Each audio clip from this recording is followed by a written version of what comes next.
Welcome back to another Friday here with us. It is Friday, as I have already mentioned, so it's the Convergence campaign, and if you couldn't tell by our nifty new overlay.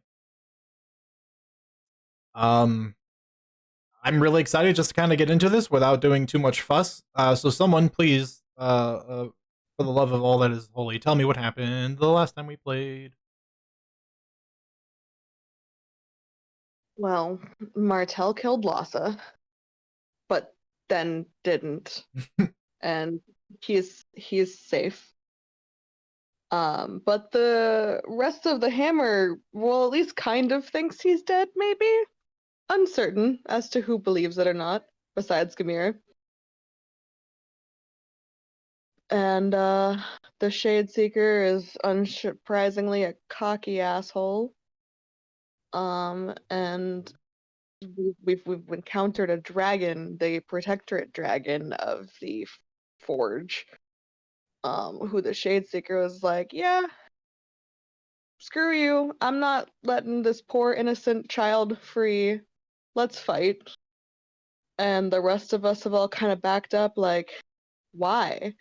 Except for Martel, who is suicidal and trying to save this poor girl, understandably. I know I missed a lot of details in there, but that's generally what I remember. It's a good general wrap up. Take your 3 points. That was good. Are there any specifics anyone would like to sprinkle on in? Martel is not suicidal. I know. That's important. That's important. That'll become relevant today, I think. Yeah. It wasn't just that the gentleman or the Shade Seeker was like, yeah, I'm not going to release this girl. It was the fact that he also didn't even want to participate in the trial that the guys were supposed to actually go through to deserve the forage. And was like, yeah, let's just kill the dragon, right? We're just going to kill the dragon and not worry about what he's talking about. So that's why I think the forage was like, yeah, we're going to sit this one out. In reality, because if the dragon came out swinging without saying anything, I'm pretty sure the forge would have been like, yeah, it's probably a good idea for all of us to fight this together. Clarification's sake, replace anytime Kyle said forge with hammer, and it makes more sense. Yeah. Sorry, yes, my bad. Just to get like the hammers side across, because like they're not breaking a deal, considering we were kind of led to believe that the dragon was just aimlessly going to attack us, which it did not. You were also led to believe the dragon was killed. Yeah, but we'll cross that bridge when we get to that. If I remember correctly, without seeing the map, everybody except for the Shade Seeker and his folks are kind of hiding behind rocks, and Yes. Lithian is trying to pull Martel away. Because she jumped in front of Martel, who got blasted with fire. Mm-hmm. Mm-hmm. And she's being a good noodle, which is awesome, and I support this. Yep. But yeah. Also, oof. But it's protecting the wrong person in the process. Like, yes, but we don't really understand that. I guess the only way to really truly find out is to start the game. Yeah. Kyle, you can round yourself up to 3 points if you'd like. And do I still get that point of inspiration for attacking the Shade Seeker? Yes. Okay, cool. And Ben, I don't know if I did, but I thought about it. It occurred to me this week. If I didn't give you a point for literally jumping in front of the fire breath attack for the girl, take a point as well. Appreciated. Okay. In which case, we're just going to hop on back on over here. See what's going on. Start the appropriate music. I didn't have it set to load when I switched over for some terrible reason.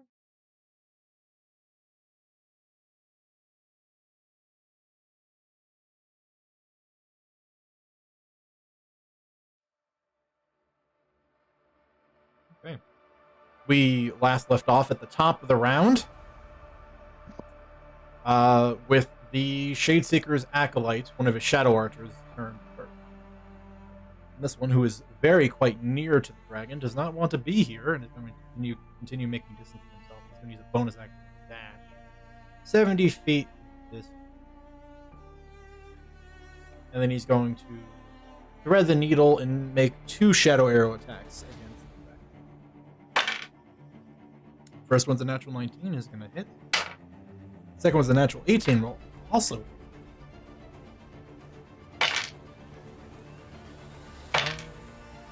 Yay, good start. 5, 8. The first arrow streaks out, passing between the pillar and this rock. It strikes and bounces off of the dragon's armor, seeming to no effect.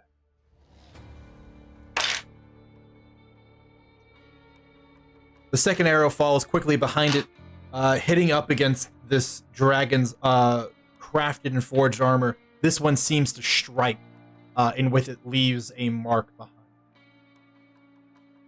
The first obvious damage the dragon has taken in the entire combat.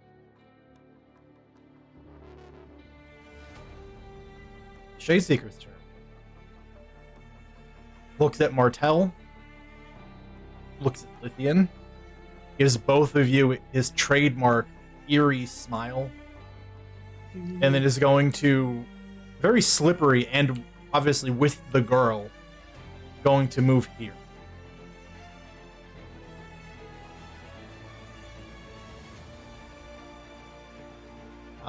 Then is going to turn, raise up both arms, the girl mimicking with her one good arm left, and then cast them out. And you're all going to hear what sounds like tearing fabric as a rend is torn through space and time, and leaking forth this rend is inky, shadowy mist, and then lashing out rapidly, huge, writhing, amorphous tentacles that lash out and wrap around the dragon. Needs to make a charisma save.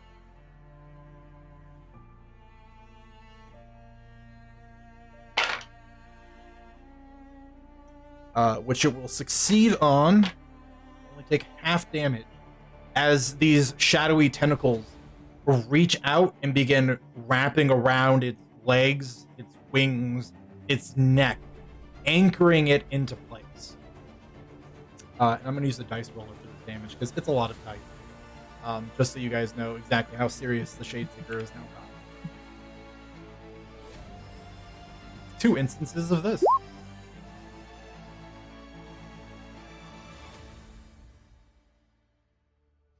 Wow. Succeeded.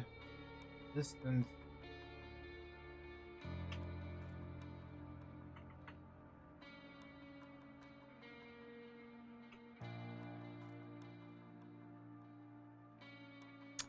In total, the dragon's going to take another 31 points of damage.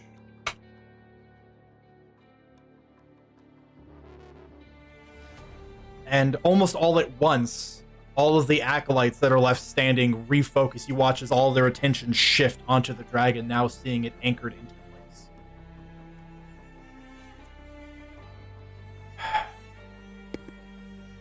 Oh my! Oh no! Ah! 5, 10, 15. Where you going, homie? I'm frightened. Not your turn. Is that not? Sorry. We're like, there are 2 turns ahead of you, man. Calm down. I know you're terrified. Just breathe through it. Breathe through it. Breathing. Breathe through it. Now is pressed up against this rock, looking up over her head. Now sees these massive, shadowy tentacles that have lashed out. And is just going to continue backing away.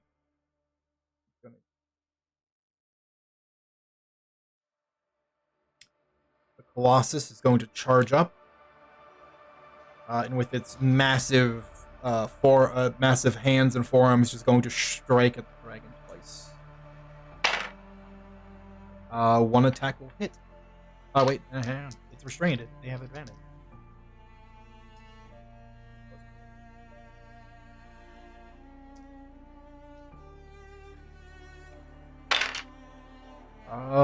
Okay, no, both of those become hits.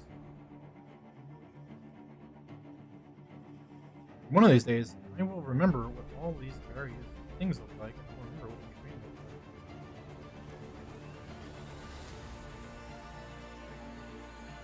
like. All right.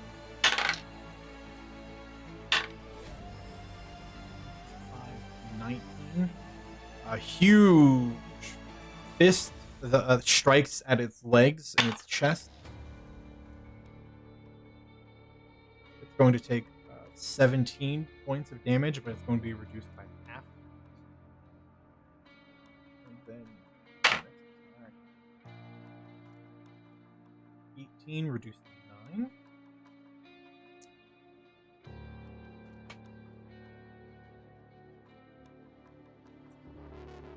It doesn't seem to be it doesn't really seem to care about these blows. It's not emoting from the damage it suffered so far, but it is struggling against these tentacles that the Shadeseeker has lashed out. Hasvard, now it is your turn. Thanks. I'm gonna go 5, 10, 15, 20, and then I'm gonna use my action to dig into the snow, and then I'm gonna use my bonus action to hide. Sure.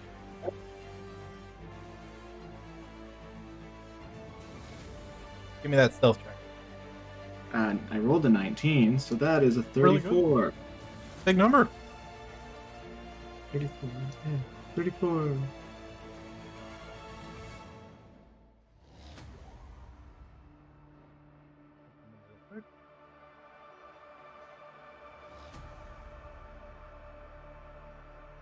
Okay. Nothing else from you, Hasbro? Nope. Handmaiden is going to.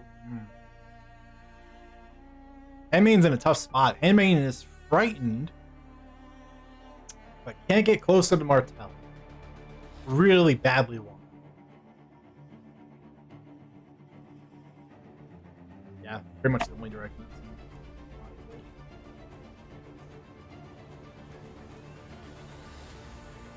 There is Martel. You're going to begin to hear, amongst all of the sounds of combat, a gentle humming sound. And it's going to fill you with warmth. You've been given a bardic inspiration die. It is a D10. Thank you. Set that aside. Or the inevitable save. Otherwise, the Handmaiden is going to begin casting a spell, creating this golden humming tune between her hands. In his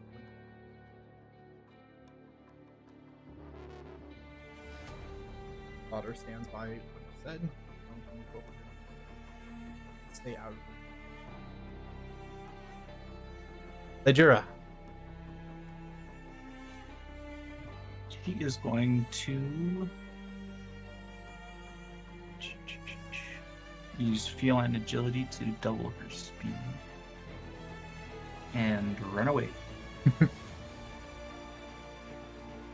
Keeping that, that's as far. Is there anything here, or do we just say that she's on the map? And well, there's snow just further south. You can either keep skirting along the edge as far east as you want to go, or we can put a marker on your token to say how far off. Okay. She'll stay here, so she doesn't need to sprint. She'll just use your regular movement, and there she'll stay. Okay, so how much movement was it total? 15 feet. Oh, so you're just going to stay 15 feet? Yeah, I'll just because she doesn't want to go up into the snow. Well, the difference is you're more terrified of the dragon than you are of the snow.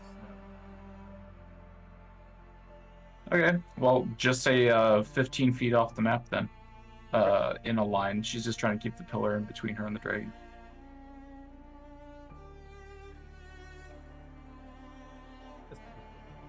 Right. Martel. Martel, that's so frightened of this dragon. And feeling very conflicted and unsure of what she wants to do because everything kind of just fell apart in a whole lot of ways. She is going to move away from the dragon because she's awfully close and he is awfully scary. 5, 10, 15, 20, 25, 30, straight that way. And I think she's at least present of mind enough to keep up pretenses. Is going to throw a chakram at the dragon, which I think is at disadvantage, yeah? Because of the fear. Right. Yes. Yeah. Let's refresh ourselves on the frame. Yeah. A frightened creature has disadvantage on ability checks and attack rolls where the source of its fear is within line of sight. The creature can't willingly move closer to the source of its fear. Cool. I mean, still pretty good. It's a 22 to hit. 22 to hit? Yeah. That doesn't hit. Oh, dang. Well, at least she's trying, or pretending to. Yeah, the chakram flies and sails through the air, but then it ricochets off the armor and returns. Cool. Good to know that that doesn't hit. We've made this joke long enough. Be... I've made it a reality. Might be at least close to a Tarask. Yeah, that'll be the end of Martel's turn. Okay. Lithian. Oh, do we not get to save for frighten at the end of turns? It is at the. It's at the dragon's Yeah, it's turn. at the end of the dragon's turn. Everyone gets Right, okay. Earn or initiative Save order for- 8 for the dragon. Yeah. We have it in chat here. Yeah, because it was a point of discussion at one point. Because I did not know, and I was informed. Although I feel like I might have read the ability incorrectly, but you know. Hang on, you know what? I want to nip this in the Yeah, bud, maybe. right? Give me one. I think it's supposed to be the end of your turn, but you're allowed to make whatever rules you want, CJ. Yes, but that was not how it was written, so that was not. Alright. Then yes, I was incorrect. It is at the end of each of your turns. So hang on, we're gonna stop. I want to correct this. We're gonna get everybody who's had a turn cruise by. We're gonna go back and roll a wisdom save at the end of your turn. Just to see how that. So Martel, Hasvard, now the Handmaiden, and Tajira. All of you make wisdom saves, please. Wisdom. I don't think that did it. 17. You did not do it. It's a 4 for Martel. Oof. Yep. Or no, sorry. A 5. Oh. No, that's Yet. Not for sure.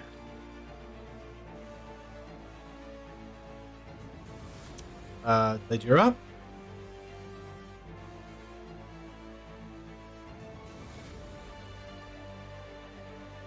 Tim, are you muted? Yes, I'm sorry. I had to take a phone call. Oh. I wasn't expecting to be back up on my turn. Hopefully. It's not your turn. You're making a saving throw. Wisdom saving throw. Fun. I am sorry. Don't worry, it's not an attack. It's to get rid of the feared effect. Hopefully. Everyone else has failed so far. Wisdom save is 18. All right, a failure. Oh, fun. All right. Well, nothing really changes, except the Handmaiden did succeed. Yes. Oh, yay. But everyone else. So sorry, Lithian. Now it's your turn, and that answers your question. It's at the end of your turn. Yes. Need that. Okay. I would first like to rage. Great choice. Yeah, and then Lithian's gonna put herself like in between Martel and the Shadeseeker. And hold an action if Martel tries to run at him again to try and stop her. Okay. Noted. And then my wisdom save. Please. Hold, please. You Oh also my have god! 6 seconds to say something. What? You also get 6 seconds to say something on your turn. If you want. If you want to. Sorry. You are correct. No, you have to. I need to word things better. No, however, I'm way more interested in the wisdom save. Kara's reaction was positive. I figured that I needed to roll a 19 or 20 to save, and I rolled a 19 for a 21 total. Yeah, Nice. you succeed. Yay! Congrats. You are no longer. Yay! Alright, that's it then. Alrighty then.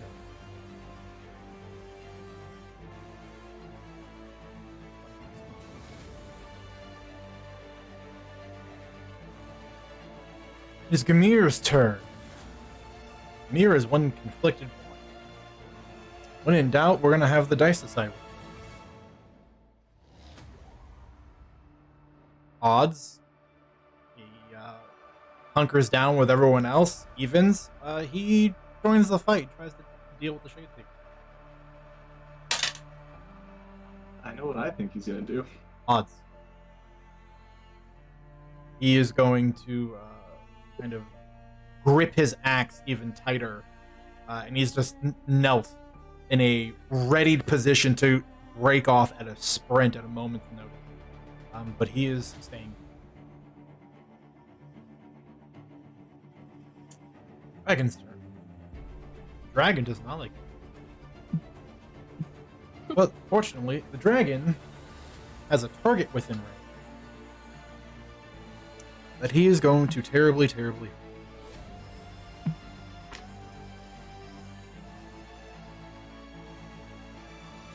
Regardless of the restraint.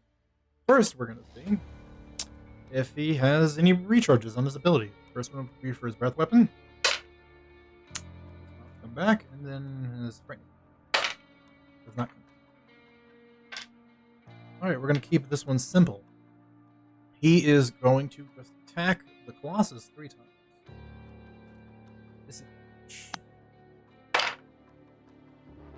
Oh, well, that natural one sucks. And the natural 2 also. On, dragon. My plans don't work if you don't kill some of the Shade Seekers. He's already killed one. That's true. That's fair. You're right. He's killed one. Actually, so the bite's still going. No, the second claw. Yeah, the second claw's the second attack, which is the claw, is going to hit, despite rolling a 2. He still gets a 17. Are you kidding me? Ooh. Yeah, and then the third attack was a 6, so he's gonna. Okay, so the 2 claw attacks. I need more. Dragon numbers. Yeah. 9, 10, 13 plus 16, 29 points of slashing damage. And this Colossus has to see if he can not be picked up.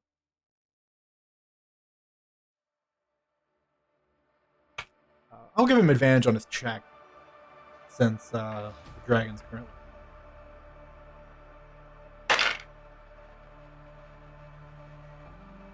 17. He's going to succeed. He does not get picked up by the dragon in his claws, but he is bleeding heavily. There's these huge splotches of this weird, almost like red-black pearlescent blood falling from underneath these robes. But that is all the dragon's going to do. This archer is going to continue getting distance between him and him. Going to get here and then step into a shadow and appear on the top of this rock. He's going to take 2 shadow arrow attacks. Advantage because he's restrained. And miss the first attack. And miss the second attack. Both of the arrows ping off of the armor despite the dragon being restrained. Hey, look, the dragon's turn again. for both abilities. Neither come back. He's stuck here, and he's got a vendetta, and I need to actually do one more thing. I have to make a Christmas save, boy. For these tentacles that are currently crushing him and psychically assaulting him. I thought you said Christmas save? Christmas save!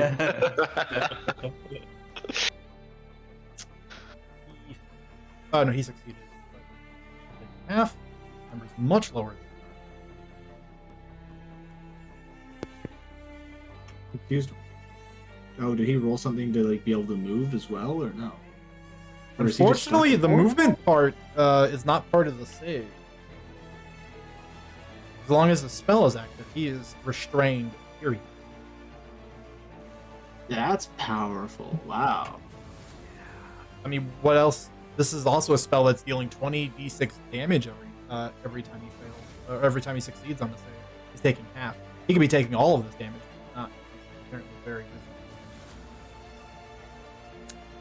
But it's his turn, and he doesn't like this Colossus. And since he's stuck in place, he's just going to do what works for him. Disadvantage. Oh, yeah. All right, I'm all rolling double digits. So so far the bite and the claw, and then yeah, okay, all 3 attacks hit. This is really bad news for this boy. Go I'm dragon. gonna start off with the bite attack. 8 plus 8 is 16. Plus 3d8 fire damage. Another 8. 24 plus another 4, 28 damage total. Claw. 6. 14. In this acolyte, he's going to get clawed down by one of the attacks, and then with just his jaws, it's just going to snap. The Colossus is kind of holding back its neck, the tentacles keeping it restrained. But then one of the tentacles slips, and the dragon's bite latches onto its neck and shoulder, and it just rips out a huge chunk of the Colossus, and he crumbles to the ground. Woo. Since he doesn't have another target to attack, he is going to... Now Zor doesn't like the situation, but this is not his fight. He's going to wait. All the archers are cowards, rightfully so. A bonus action dash. 70 feet. No, actually. I'll go this way. I'll go... 2 shadow arrow attacks at advantage. One of those will hit. Both of those will hit.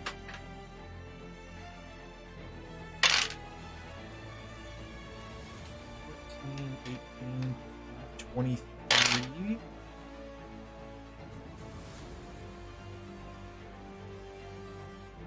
Or 13. 43 points of necrotic damage from both arrows. The dragon restrained. This archer is finding places to strike at in its armor, and the defenses are slowly being whittled away.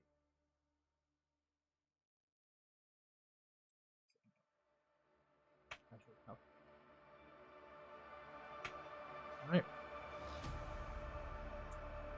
Well, he's stuck here. He's going to make another charisma save first and foremost. Still gonna succeed due to a massive bonus.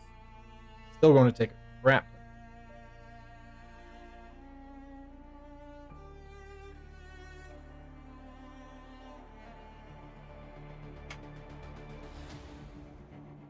Alright, it wasn't as bad.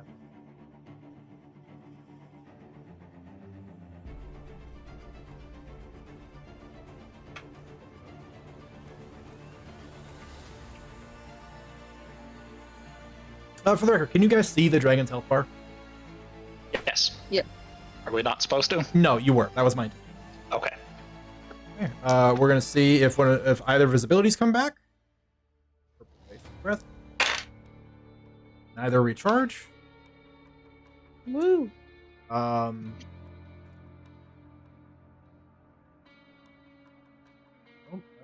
that's turn. archer is going to continue to create distance between himself. Here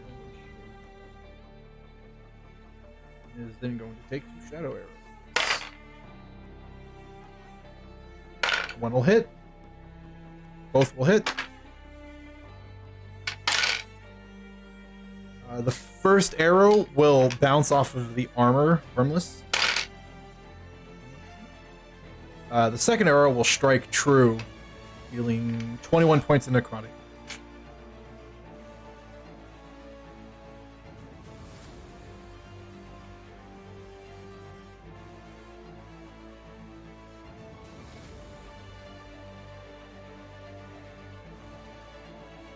Shadeseeker's turn. Shadeseeker is going to step over here and then teleport into the shade of the pillar.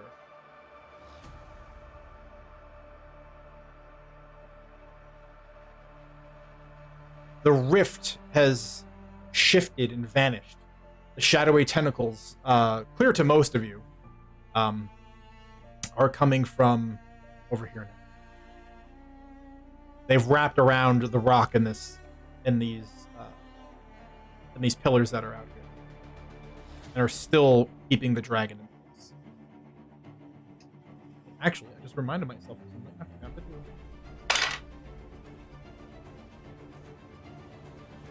What's half the fun of having all these pillars? So, yeah.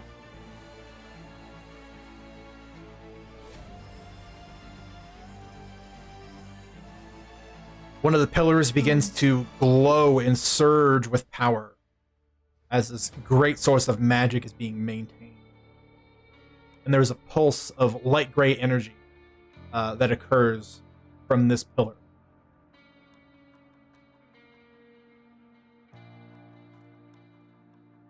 Okay. Only one person who it affects, and since you guys can't see what's happening, I'm not going to mention anything else that happens. Okay. Now it's going to stay there. Now it's going to...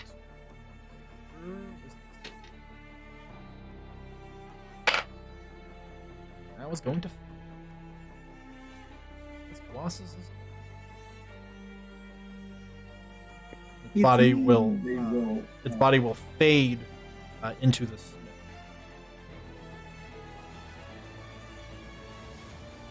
I'm going to stay hidden.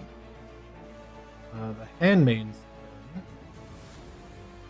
She's going to move closer to Martel. Do I not get to roll my wisdom save? Aren't I before the handmaiden? Oh, sorry. Because I deleted the Colossus. It's over here. But since you're staying in this node, roll your save instead. Hey! 17 plus a 6 is a 23. That'll succeed. I will stay in the snow. Okay. Now the handmaiden will move her 30 feet closer to Martel. The spell she was holding will dissipate, and then she will begin to loudly sing this resonant note. Everyone within 30 feet of her, for the duration, you have advantage on your any saving throws or ability checks made against charm or being frightened. I need that. Basically, just you. You and Liz. I desperately need it. Butter is going to Dijira. I can make my wisdom save again. At the end of your turn, Okay. would you like to do anything prior to that? No, she'll turn around to watch, but she'll stay like I guess it's she'll go another 30 feet away. Okay. So that's 45 total then.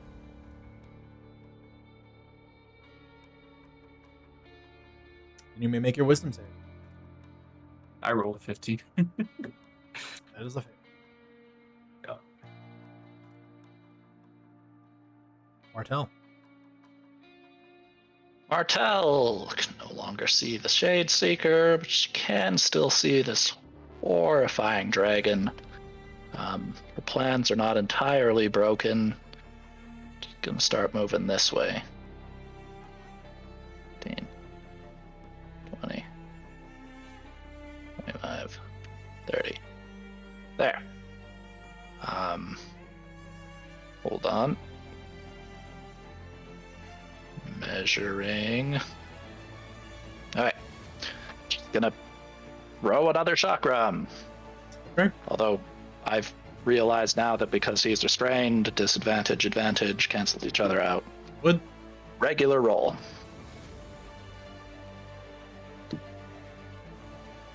Although it's still a terrible roll.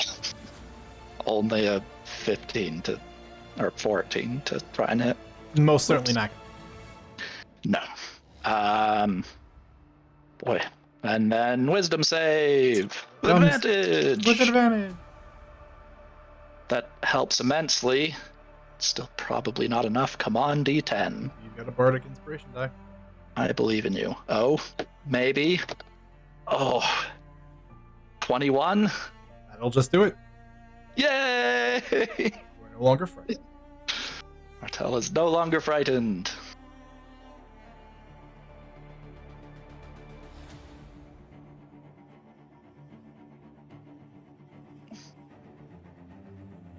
Also, CJ, I know you have a lot going on, but can you get...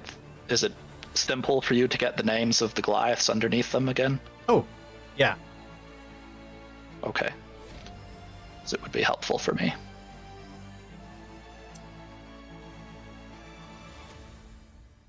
That's literally two clicks. I have to remember whatever the original map I did it on. I have to make sure I grab from those. There you go. You should be able to see them all. Perfect, thank you. But yeah, that's the end of Martel's turn, because wisdom save. Okay. Lithian.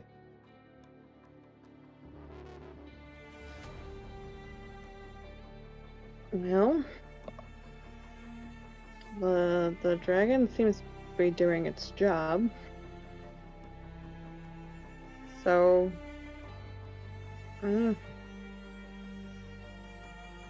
she's just going to continue to retreat, but stick near Martel for reasons. Oh, God. Hold and attack if anything tries to attack her. Okay.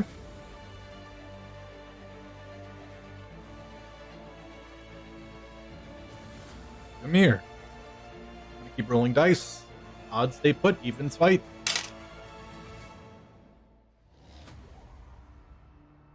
He finally cracks. I'm not gonna wait around here and let them kill this dragon. Not what we came here to do, fodder. He is going to dash full 80 feet and just like in a breakneck bull charge. Snow flurrying up behind him, he charges at this archer with his great axe raised. That's as far as he gets.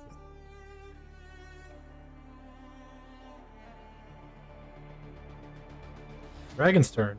We're going to recharge some abilities, hopefully. Nope. At the end of his turn, he makes another charisma save. He's going to succeed and take another wave of damage.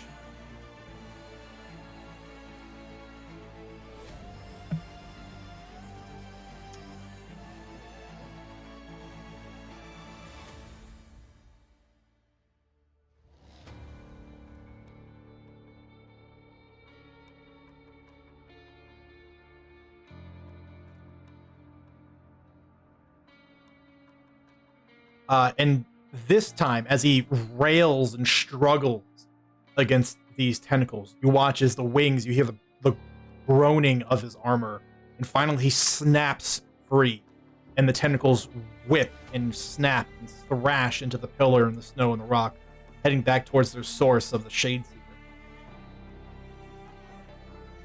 Secret. Your tricks and magic have failed you, Shade Seeker. Now die quickly. That's the end of his turn. Good advice. The archer doesn't like that. Gonna miss on the first arrow. Gonna miss on the second arrow. Get some distance. Going to run and then shadow step.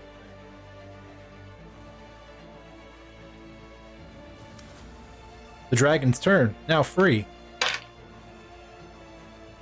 He gains one of his abilities back. His frightful presence. He is not interested in fearing it. Double check speed. Hang on. Why not action? I can use goosebumps. He can get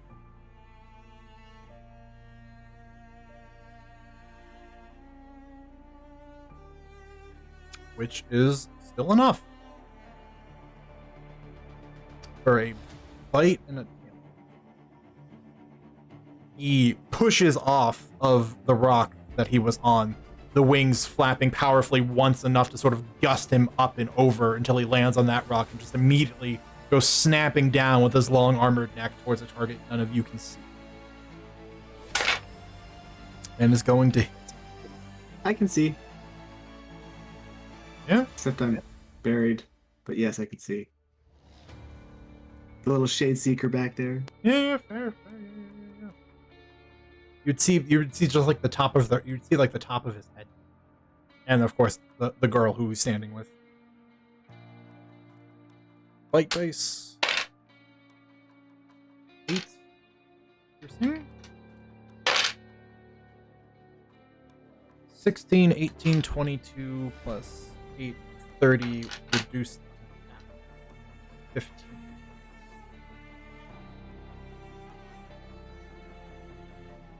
And then the tail. Hit, because gigantic modifiers.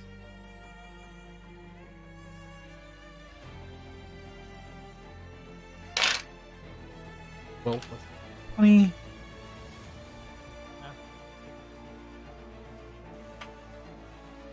You begin to just hear this unnerving laughter begin to ring out and carry across the snow. It just sounds like the Shade Seeker.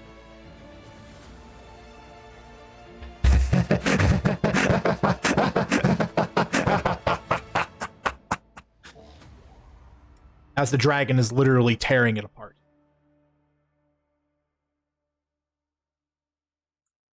Now Zor is just going to reach out after Gamir, just trying to stop him. He's going to fail. We'll begin to pursue him. But it's not as fast. Shadow Archer sees a rock and hard place and is going to run away. Going to bonus action dash, and he's going to shoot 2 arrows at the dragon along the way. One will hit.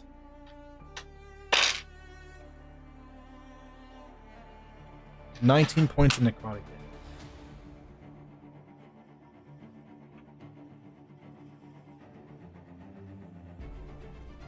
The dragon's turn.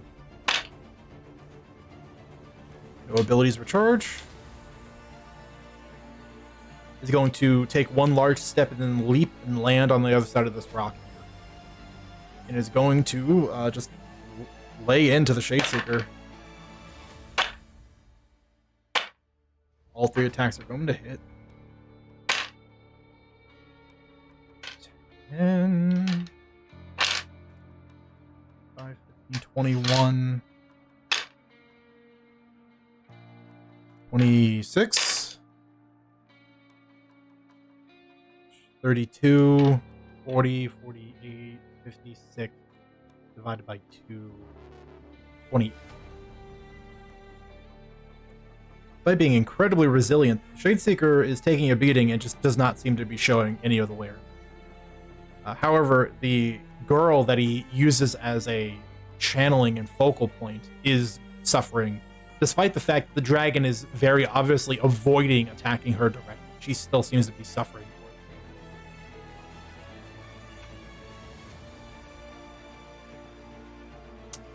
Well, I guess for now it's okay. It's a good thing Martel can't see it.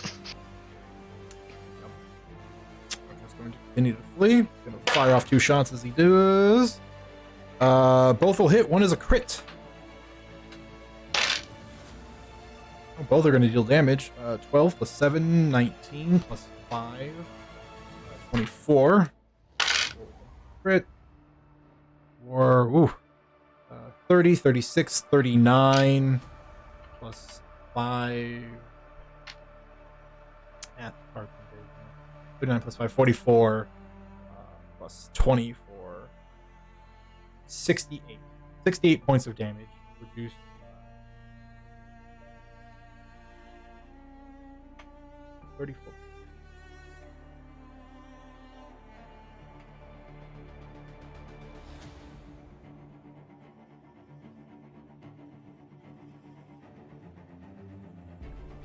The Shadeseeker's turn.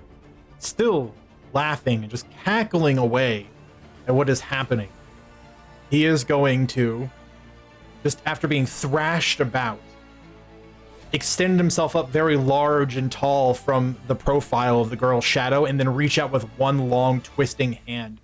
And it pierces through the armor and reaches into the dragon's chest. The dragon needs to make a constitution save. This wouldn't be scary, because you'd think dragons would be really good at this. But it's one of those, boy, I hope he doesn't fail.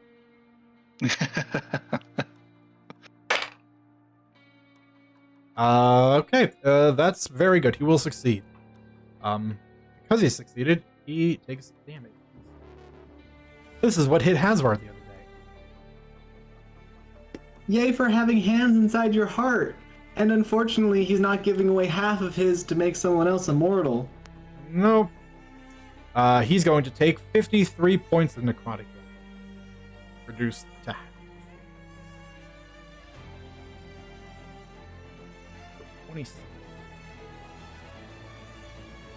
This time, there is an audible roar, and it shakes the snow and earth beneath your feet. All your feet. Beaties. Beaties.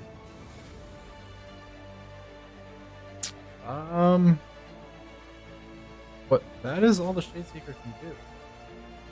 He is going to Shadow Step and appear on the top of this one. And is going to get almost head level with that.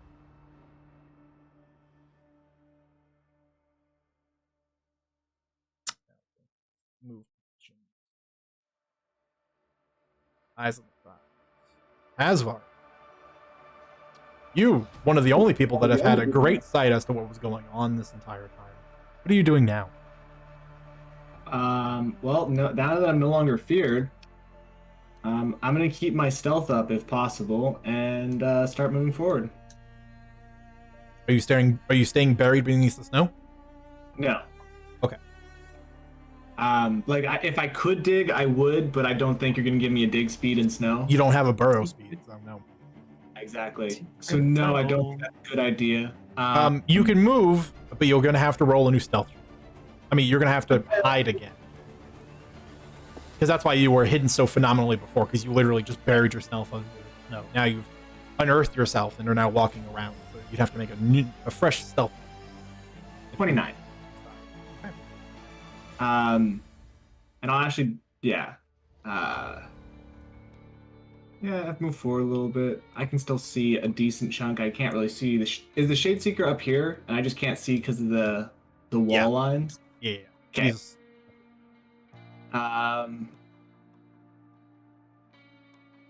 Yeah. I don't really have any actions or things that can be done here, so I'm good. Next person. Okay.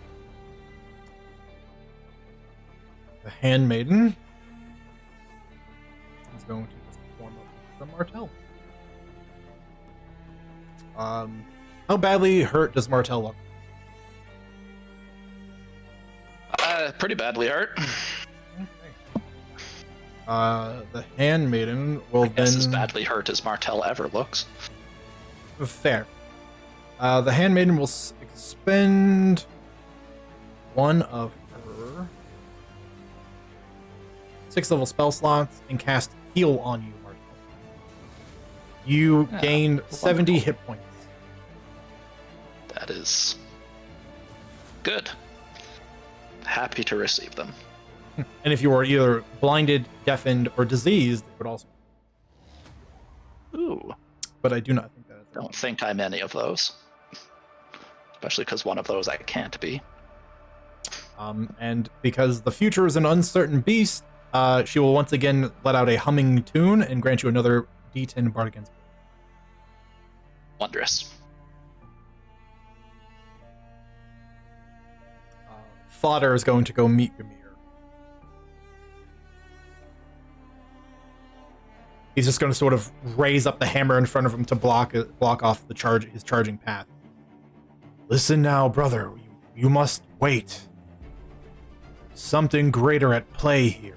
Patience. And he's literally saying this to just what is a seeing red Gamir that's charging in his direction now.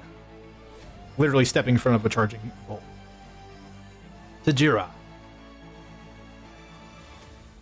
Well, she's going to turn around and she's going to stay here and watch. She's not going to do anything on her turn, so I'm trying. I don't think it might be possible for me to break this, but no, not with a 15. No, not with a 15. Okay. Again. Martel.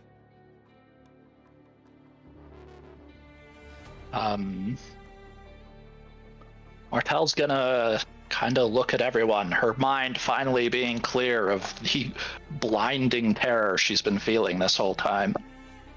And she's just gonna call out and say, Dawson and I were bound by contract to aid the Shadeseeker in this fight. Rest of you must remember and fight your enemy if you wish to get the forge. And then she's gonna head towards the dragon. Whoops, not clicked on her. Oh, that's why. Measuring. 5, 10, 15, 20, 25, 30. And hope that everyone gets remaining. How far away is she from the dragon now? No, she can't even see it. Never mind. That's the end of Martel's turn, I guess. Okay.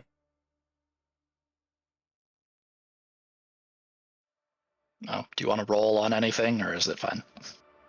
No, I think it's fine. Alright. Lithium. Sure. You can do that. Asvard? If you're okay with it, CJ? Yeah, sure, if you want. What? Oh, yeah, that's what I was also going to go say. The player might be just as stupid as the character in this case, because I don't know what you mean by Insight checks all around. Your choice. If you want to make an insight check. Cool. Oh,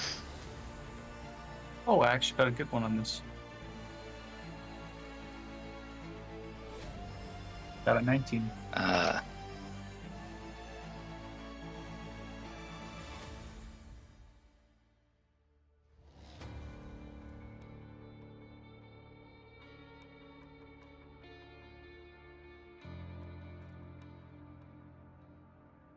think.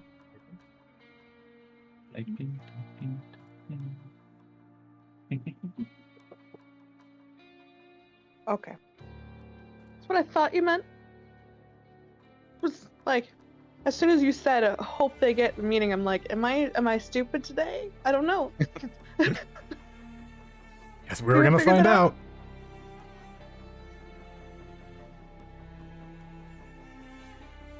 Okay. Well, in that case, I'm gonna...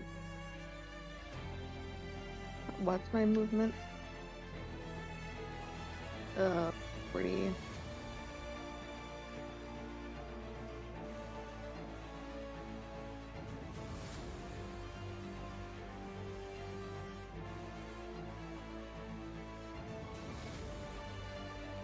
I can't see them at all, can I?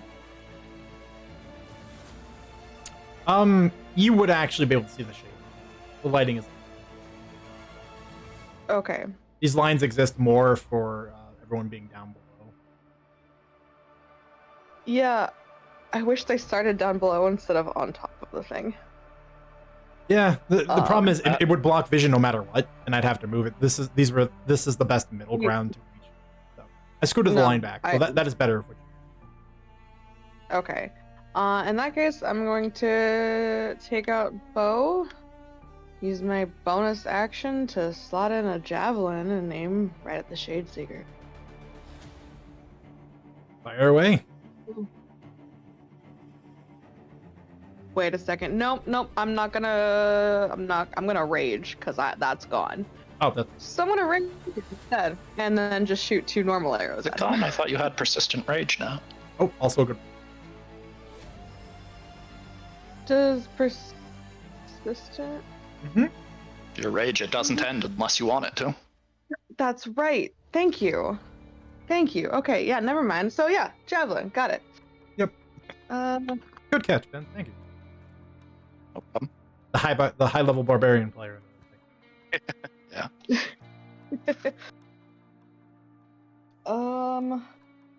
At 23 to hit. That'll hit. Is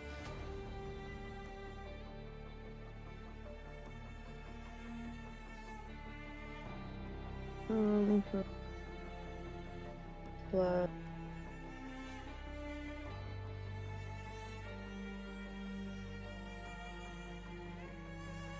22 points of damage on the first one. Okay. And then for the regular old arrow there, 26 to hit. So Hit. yeah.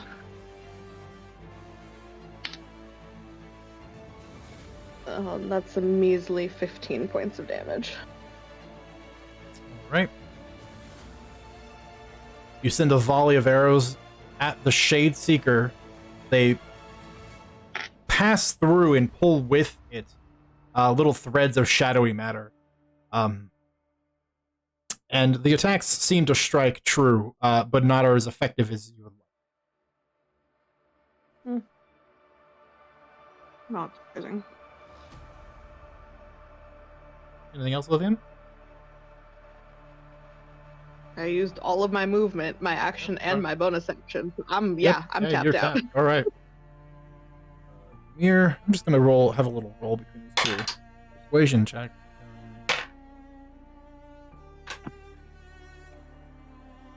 I think Gamir is going to see Lithian begin attacking the Shade Seeker, and is just going to look at fodder, and is going to charge past him. Gonna make a beeline for this poor sucker on the outskirts. Still just out of reach. Throw some at him. He throws himself. Dragon's turn. Still no recharge. Is going to step up and plant its its forelegs on the edge of the rock, and it's going to just bite down onto the Shade Seeker. Yeah, definitely going to. Definitely.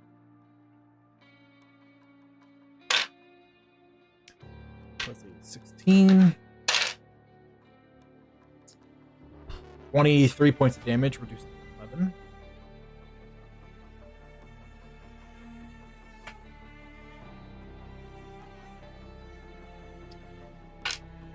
Shade Seeker needs to save. Alright, the Shade Seeker fails. It ends up in the mouth of the dragon. It snaps down, biting onto its shadowy form, and as it does and lifts it up, almost as if attached by a rope, a shadowy thread pulls the child up with it.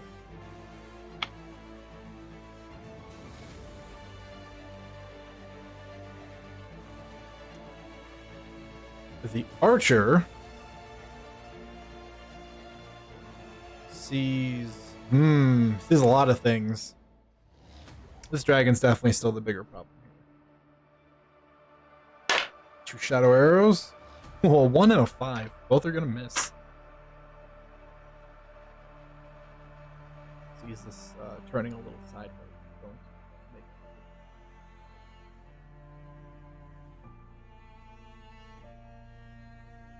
Dragon is going to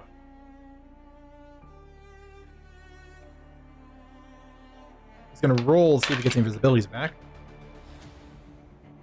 Doesn't. Ooh, conflict.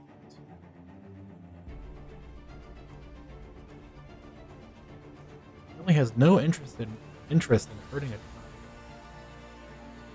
It's realized it only hurts the child. Shades.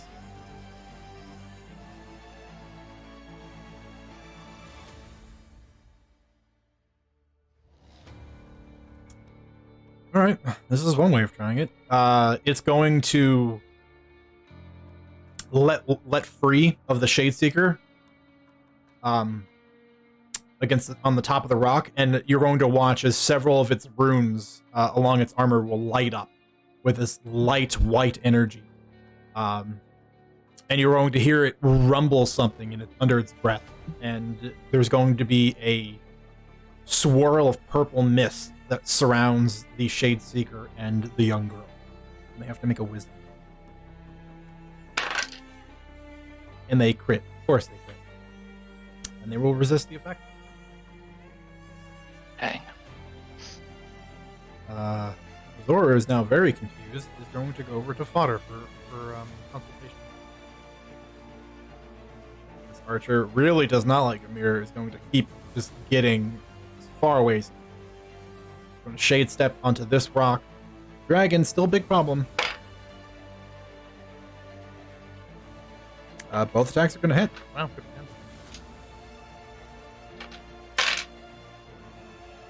for him. 11, 12, 17 points of necrotic damage for the first arrow. Second one was really good. From a great distance, this archer is going to appear on the top of this rock and pull back on this large, shadowy bow, materializing 2 separate arrows that it fires off quickly in succession, striking the dragon as it's performing this unusual mystical rune magic. And it hits to a point that you begin to watch as the individual places in between all of this majestically crafted armor begin to glow with a bright gold light, and the armor parts begin to fall away off of its body.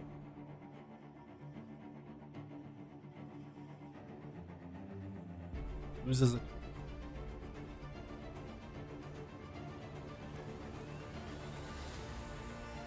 Underneath, you see golden scales, some of which have already suffered damage from these rending attacks that the Shadow Seeker and the Shade Seeker and its acolytes have been just absolutely bombarding it with.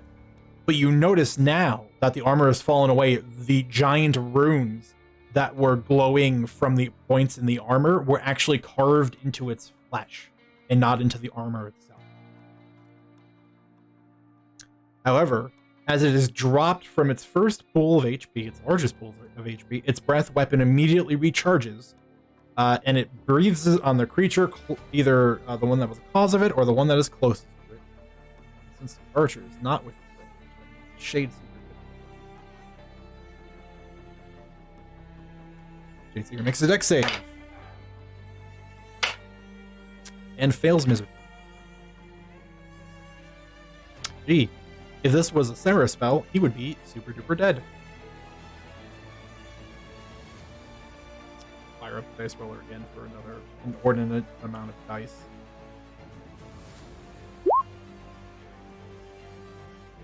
Shade Seeker is going to take half of that because he is resistant. 30.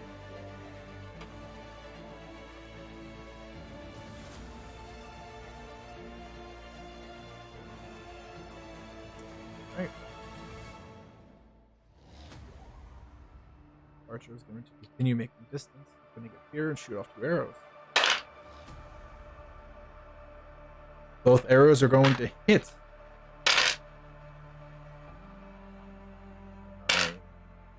Very poorly. 12, 17 plus 10, 27.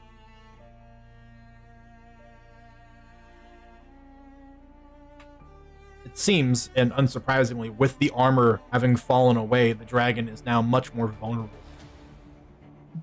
It does not seem to be as resistant to the damage as it once was. The Shadeseeker. Less. Yeah. He's going to try to re-roll his ability. He gets it back. The Shadeseeker is going to use his Death Grasp on the dragon. He makes a Constitution. He succeeds because of chunky con save. Here, 68 or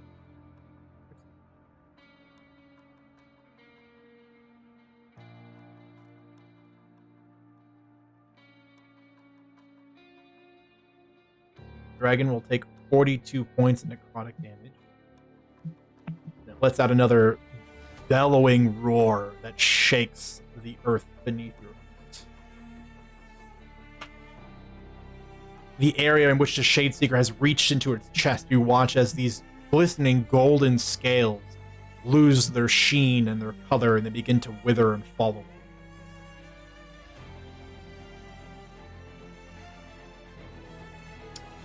Now is going to take her heavy crossbow and is going to shoot the Shadeseeker in the back.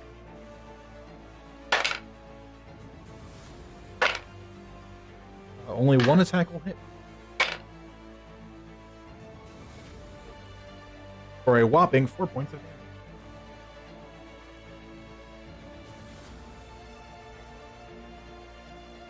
damage. Hazva. Hey, we're finally doing it. 5, 10, 15, 20, 25, 30.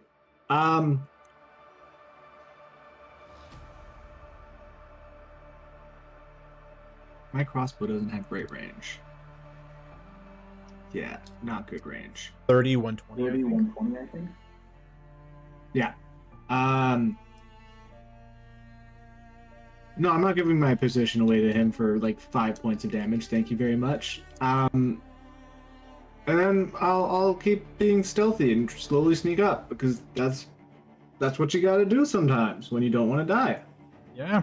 That's fair. Mm-hmm. Do like one of those run up, slide kind of thing and push a whole bunch of snow up so that they don't have line of sight on me. There's just a mound of snow. Right. Okay. Yeah. Well, then moving on.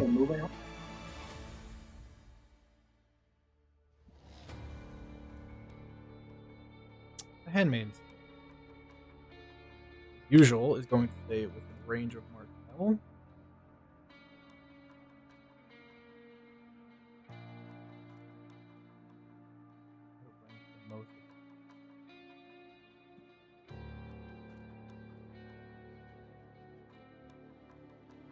Hasvar, did you hide again on your turn? I was thinking I was using the same stealth, but yeah, I can hide again. Didn't use a bonus action. How far have you been moving each turn? 30. Okay. No, you're. Yeah. The handmaid cannot. That's why. Well, she's not gonna do anything.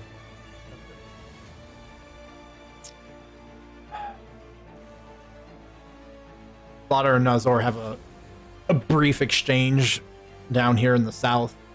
Where Nazor sort of gets closer and Fodder just sort of exhales and looks at Ymir, who's just blindly charging after this archer in the distance.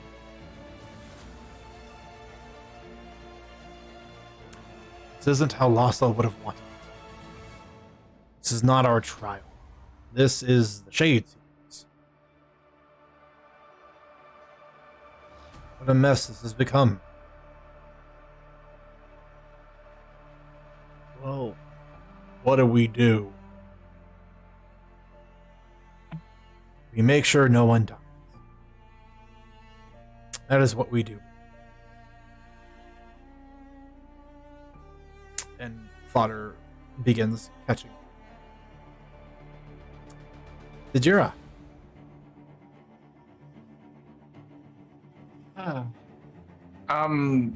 Can I assume that I saw Lithian attacking? Um, Because my angle is kind of bad. you can see Lithian, and you would have been able to see Lithian attacking. And so the other thing is I can't actually see because the map shows just black. So can I see the Shade Seeker at all? No, I mean you're behind a huge pillar and a large rock. Yeah. Even if the lines weren't, if the lines could work function properly, you would not be able to see them. Okay. So she's going to try and see who Lithian was attacking. So she's gonna move. I can't. I guess move myself because it's technically off the map. Well, I mean, so you're gonna move yourself 30 feet closer. That's all you're doing. As you currently stand, you don't move.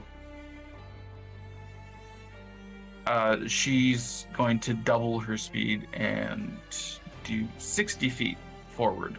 Okay. And So- to like straight forward so that she can see where Lithian's attacking. Well, I mean, so 45 feet gets you back onto the map, air quotes, right? Right, so I get 15. So you have 15 feet on the map. So move yourself in the direction, and what you see is what you see. Okay, not much changed. All right. Actually, can she do that? Because she's moving closer. Yeah, She can't move. You're close to seeing something, but you're not. Okay. Well, that's her turn. She can't see anything. Make a wisdom save, please. Still fear. Yeah, no, it's 9. Still fear. The good news is, at the very least, since you also couldn't see the dragon, it actually allowed you to move in. But at this juncture, you now have the dragon back in sight and cannot move any further north. Okay. Martel. Martel! Sorry, handmaiden. I like to make things difficult. Is going to dash. And do her a dancey step while she dashes. 5, 10, Okay. 15, 20, 25, 30, 35, 40, 45, 50, 55, 60, 70, 80, 85, 90. She gets there. She can... Yeah, the dragon's gigantic. She can get an angle on that to throw her chakram. Just gotta check the distance. I think that's within the short range. Sorry, so many things up. No, the feeling. Yeah, I'm sure you have it much worse. Yes, that's within the short range. Now she's going to make her throw. Oh, javelins. Where'd my d20 go? Oh, there you are. Well, I mean, it's a 16 to hit. Doesn't hit. No. Well, she's still making her half-hearted attempts. But that's going to be the end of Martel's turn. Okay. Lithian. Just been able to observe Martel still attacking the dragon. Yeah. I'm still gonna shoot at the Shade Seeker again. Fair enough. The first one with Javelin. That's a 19 to hit. That will hit. Cool.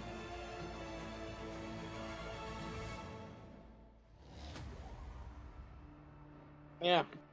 Pathetic. 14 points of damage. Disgusting.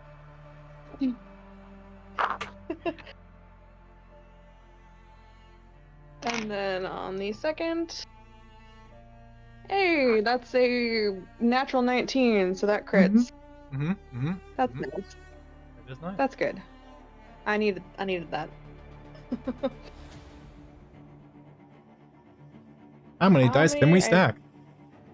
I have 2 of those fancy ones, and then one normally.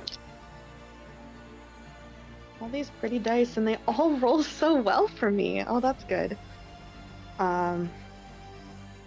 24 plus 12, 36 plus 10, 46 plus 5, 51. Rage 3, 54 points of damage. Oh, no big deal. Yeah. I rolled 2 12s and a 10 on my d12, so it's a good day. It is. The Shade Seeker, his form has reduced down to a small whispering form of itself. But there is this realization, Lithian, as this last arrow strikes so true, and through the Shade Seeker's form, as it dithers in mass, you watch as the arrow also strikes and takes out a large part of the girl that he's also attached to as well. Both barely seem to be holding it together.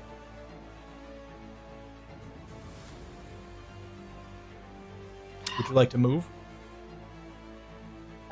I have no desire to get anywhere closer to the Shade Seeker. I've seen what he's done to things within his range, so no. Okay.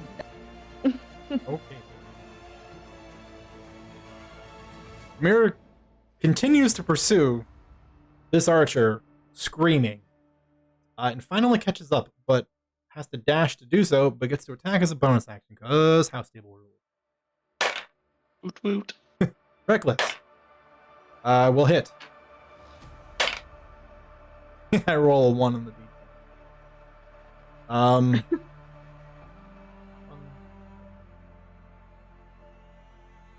This guy who he has not been hurt yet. He's gonna take 12 points of damage.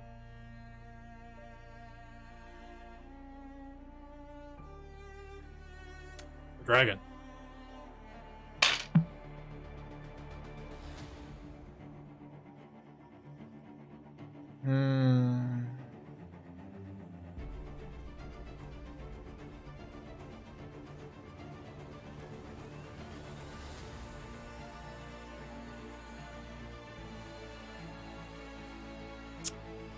All right. Seems like a different attack.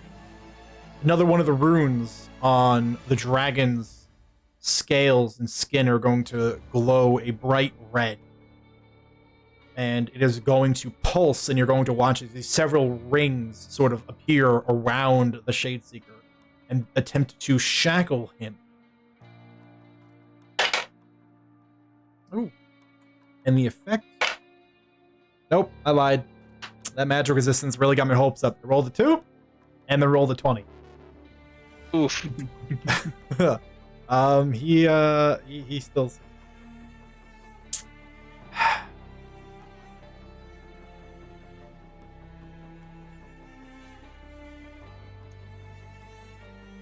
Well, actually, the dragon has a very important role.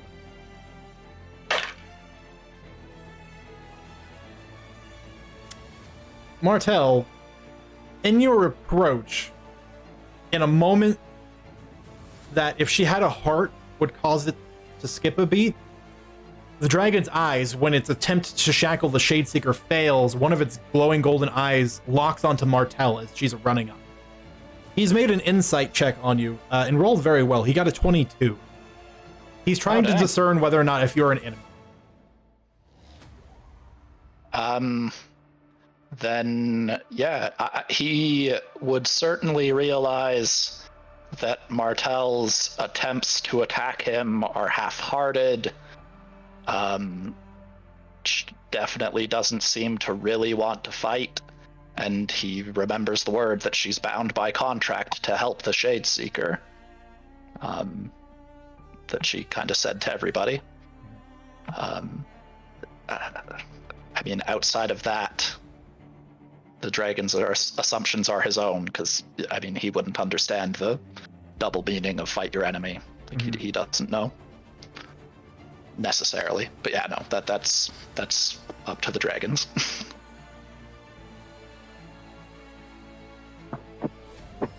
Right. It is uncertain, Yeah. so it is not going to do anything.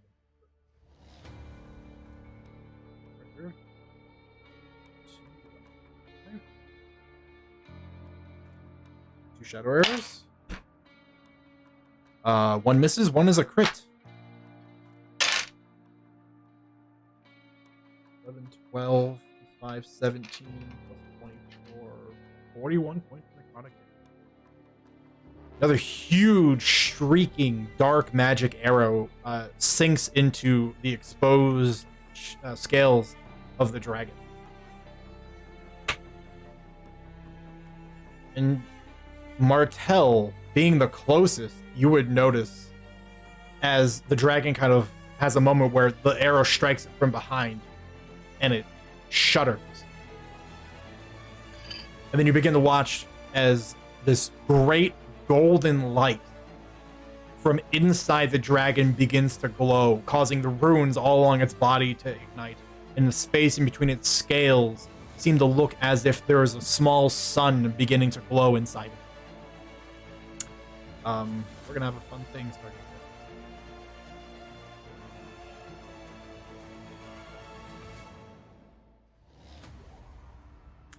You begin to watch as all of the snow around it begins to evaporate almost in an instant from this searing heat that the dragon is now giving off.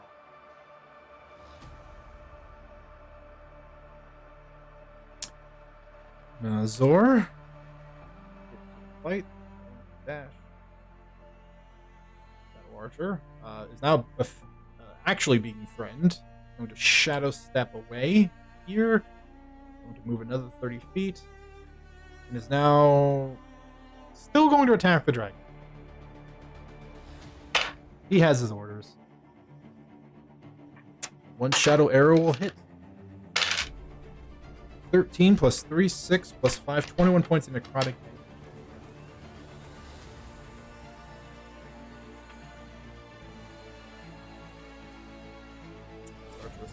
Safe distance is just going to keep firing on the dragon. One of those will hit. Ooh, I rolled all 8s. 24 plus 5, 29 points of necrotic damage. Ouch. Another double tap of shadowy arrows that sink into its hide from behind. Shadeseeker's turn. He rolls for his Death Grasp. Does not get it back.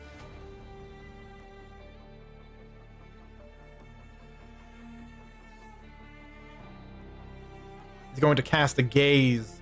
His head's going to sort of lurch away and bend and then turn around to observe Martel running up.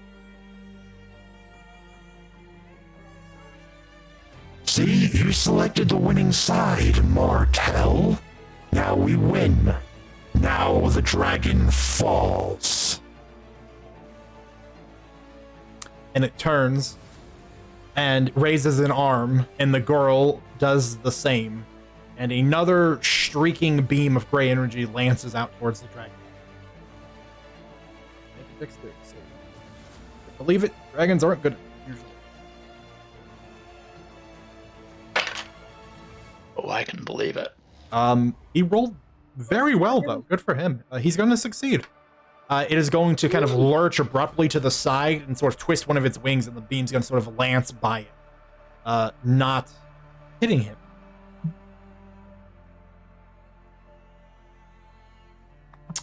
Shadeseeker is going to take some ambient fire damage from being within its molten aura. I'll just start it. It's 12 points of fire damage. Oops.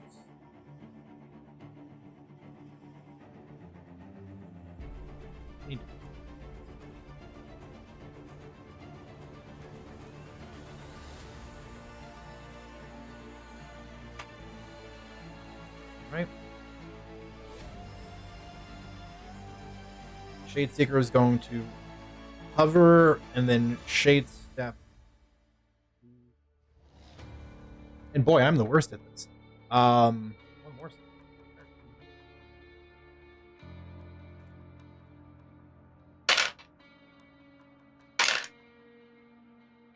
After the spell was cast, so I'm actually going to bump it. After the spell is cast, the towers begin to glow, and magic channels up the runes, and we have 2 spell effects. Oh, that one's fun. Okay, wow, that's great turn of events for the Shade Seeker.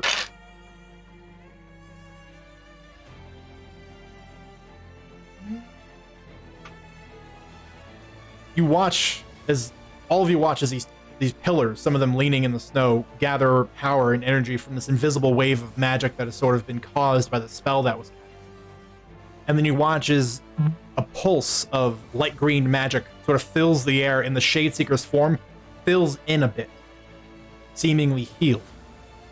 And then there's another lance of energy, like a bolt of lightning that strikes the girl and then the Shade Seeker, and they seem to glow with this magical power. They were healed and were given some magical power back. They go very different. Here, fire twice with a heavy crossbow. Going to miss with a 2, and a miss with another 2. Wow. Well, now. Asvar.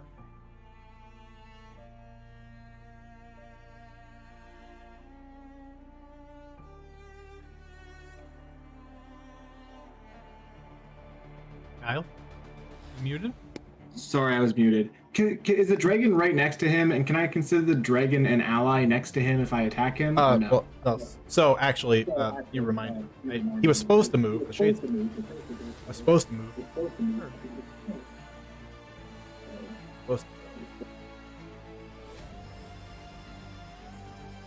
He was supposed to fly and then shade step. I wound him back and then forgot to move him.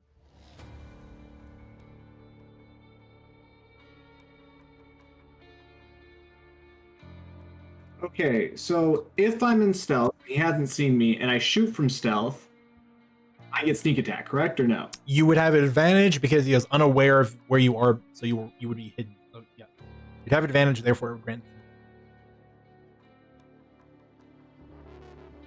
30. And that's with it. Wait.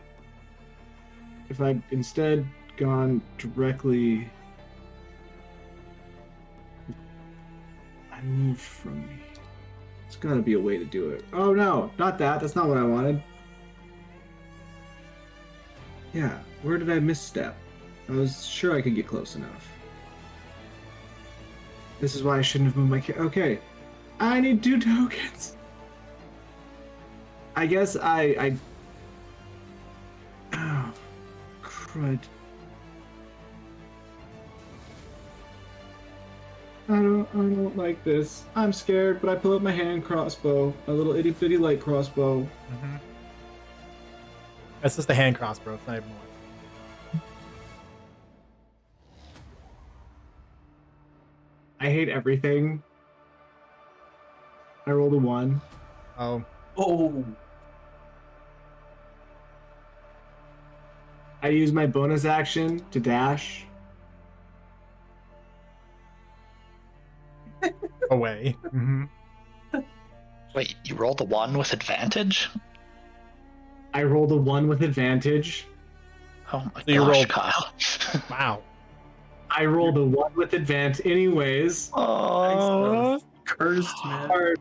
I never believed you were cursed until now, Kyle.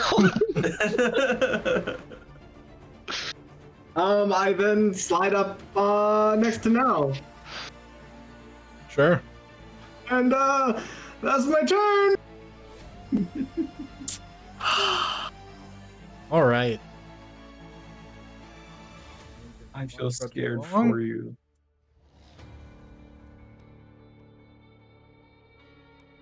My cat has come to console me.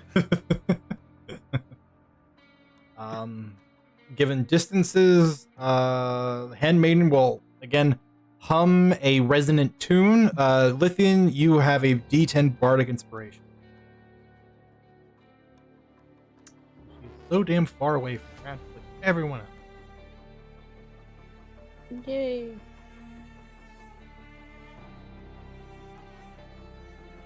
Okay.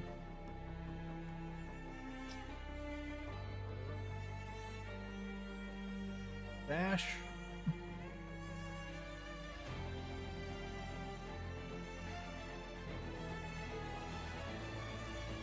The Jira. Okay. So she's going to move. I keep doing the wrong tool. 25 feet. 10, 15, 20, 25. Can't So move closer she- to the dragon. Damn it. Damn it. You're still frightened. Okay. Go around the rock. If I go 1, 2, you can still see the dragon. Okay. Sorry, I'm figuring this out. Okay, so I guess there's no choice. She'll use a sorcery point to do distance spell, doubling the range of old monster.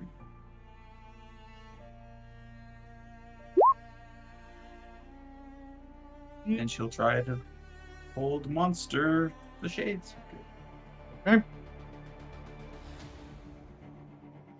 18.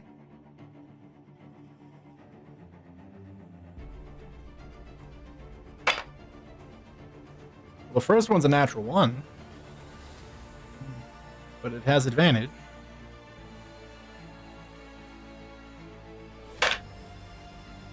The Shade Seeker's such a tease. The second one's a natural 19. 21 total. Yeah. Okay. Can I roll on that fear again? Yep. The end of your turn. Wisdom save. I give them. It's 13. Still afraid. Don't worry, the minute's almost over. You only have another 4 more turns. That's for sure. Martel. Elle does not like being able to, or not being able to see the Shade Seeker. So she's going to try and run, get sight lines on him again. Which way is she gonna go? She doesn't know where he went. She's going up this way. 10, 15, 20, 25. Sorry, I'm trying to move the stupid map so yeah, she can see him now. 25. She gets there.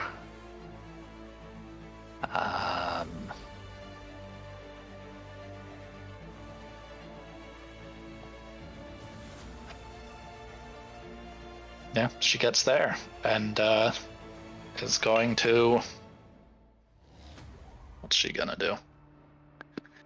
She's going to Like fire.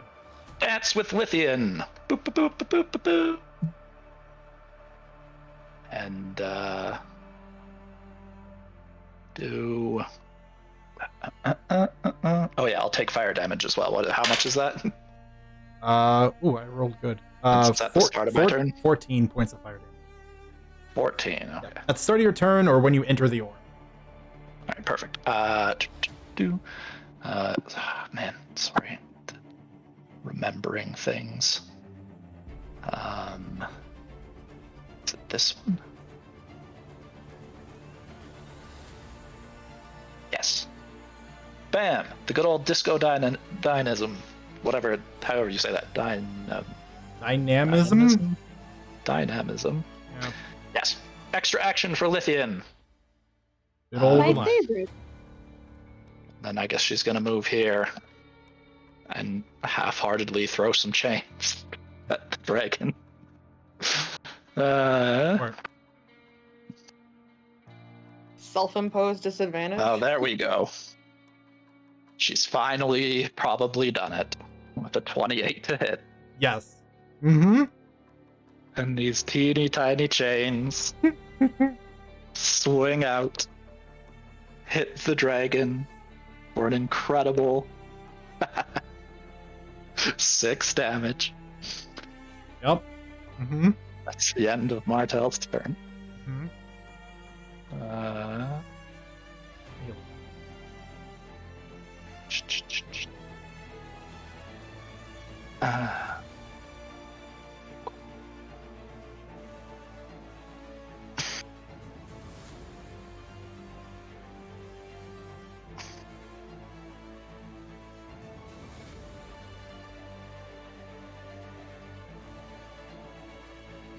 Yeah, that's the end of Martel's turn. Okay.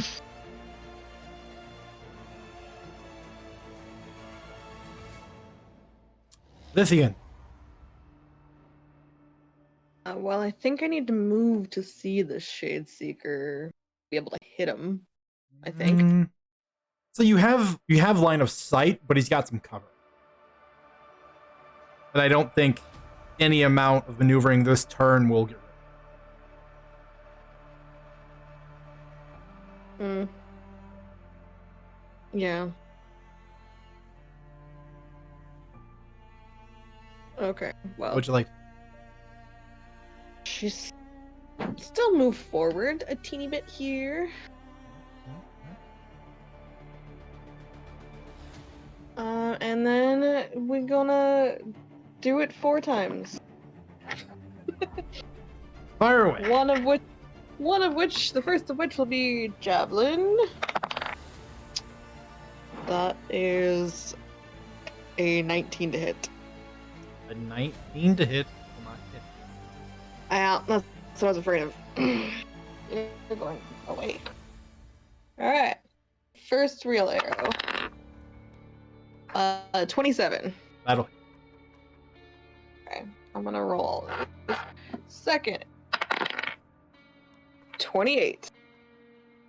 Yep, that'll hit. And the third one is a crit, a 19. So, cool. Yep, all 3 of those will definitely hit. Yeah, you're definitely my counterpart in the sense of, you know. Yeah. Tiles down, Lithian's up. Mm-hmm. Buy your Lithians now. Asbard's down, Lithian's up. Invest.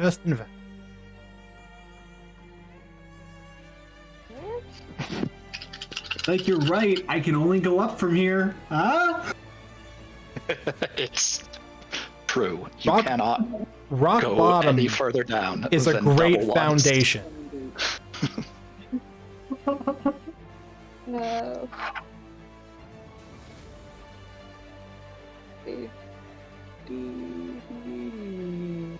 Lithium calculating big barbarian damage. So many d12s to roll. That sentence makes me very happy.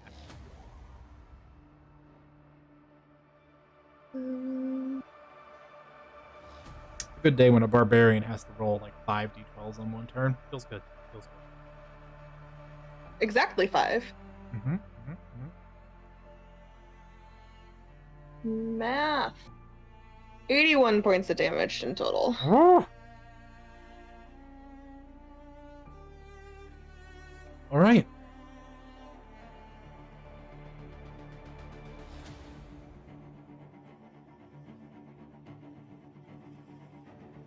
The flurry of arrows comes just singing out, whizzing through the snow, catching the Shade Seeker in the side, unawares, unprepared for such an attack filled with so much ferocity. And it's just one arrow after the other that strike in place. The second arrow hits the Shade Seeker, and he seems to wither and vanish, and then the third one strikes the girl, and they both collapse. And from your position, you can no longer see either of them actively standing. Did they drop to 0, CJ? The answer Or is at least the girl. Alright. Martel, gonna do this. To the little girl, specifically, because it allows her to give the girl's spirit rest and speak with the girl's spirit. I've been reading this all week. in anticipation of this moment. And the little girl will find herself in a very large green field, a river running by, and a small gazebo, where Martell, in her normal Martell form, will walk over to the little girl and say, how long have you been under the thrall of the Shadeseeker? Before I answer the question, I have to just double check something from my side. Do it. Read whatever you need to. Mm-hmm. I mean, if the Shadeseeker's there, he's there, but... Mm-hmm.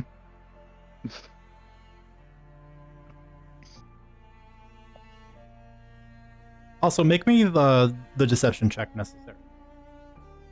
Absolutely. I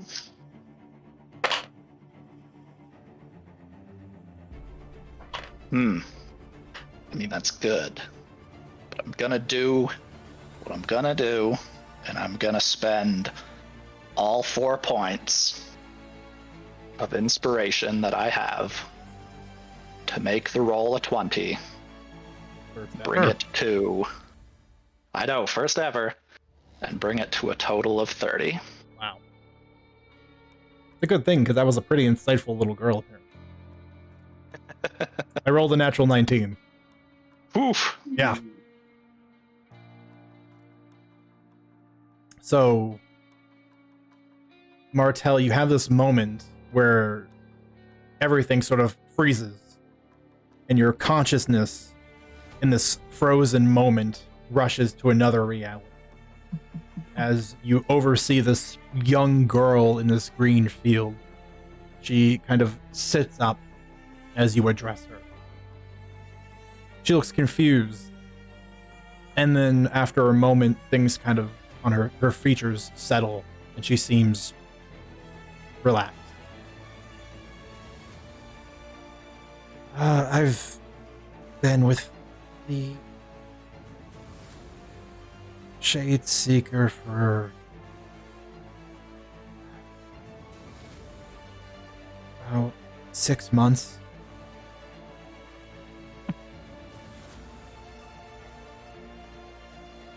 Can you free yourself of him? Do you have that kind of strength within you to reject him? Or I should say them. I don't know the gender of the Shadeseeker. To reject them. I don't want him to be with me, but I can't push him away. I've tried.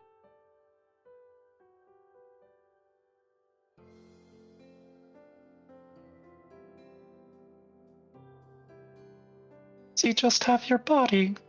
Does he have your soul too?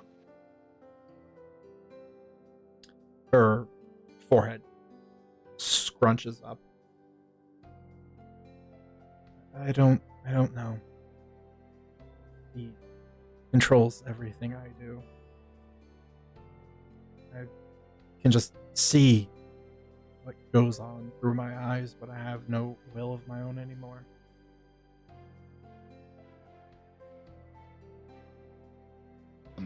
Martell just kneels down next to the girl. Says, then you have a choice. It's going to be a hard choice. I can save your life, but I do not know that I can free you from the Shadeseeker. Do you wish to continue like that, as you have been? You wish to pass on? Let your soul be free. Go to a better place. Her brown eyes kind of look up and meet yours. And you can tell she's thinking. And then you start to kind of see the first handful of tears begin to well in her eyes. Just don't want to keep doing whatever he keeps making me do. I just want to be away from them.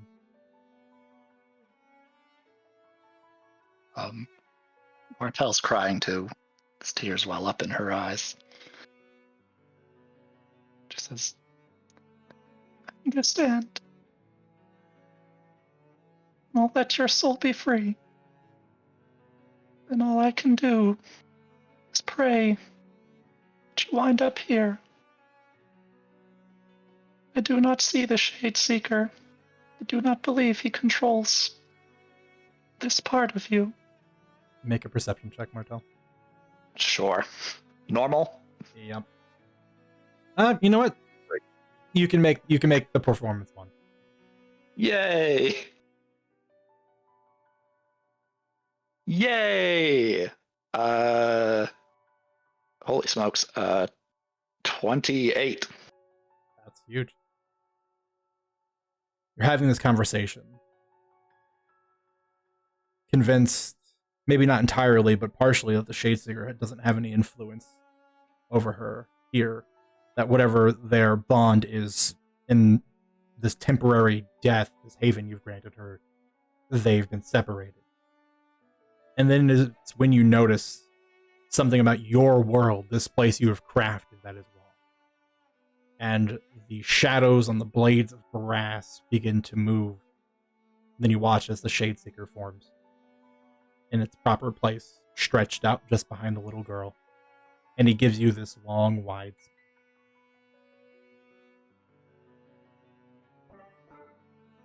Did you think I would be so simple to get rid of? I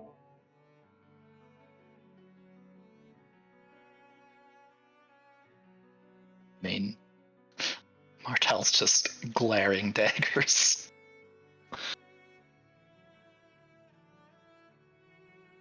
Girl can dream.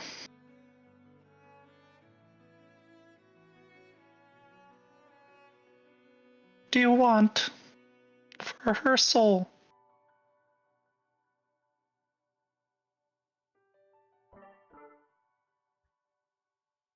The hammer would have been a good start. The forge would have been better. The dragon's soul would have also sufficed. Are you willing still to part with any of those?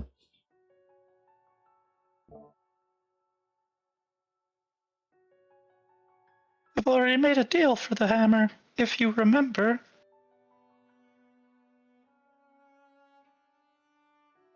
Do not think I'm willing to part with the forge. I think we're past our previous deal, Martel. I've been seeing the strings pulled. I know what the intentions are. How can I possibly expect you to honor your deal now? The smiles. I have not broken any word of our deal. When the hammer is mine to give you, I will give it to you. But it is not mine. Not yet.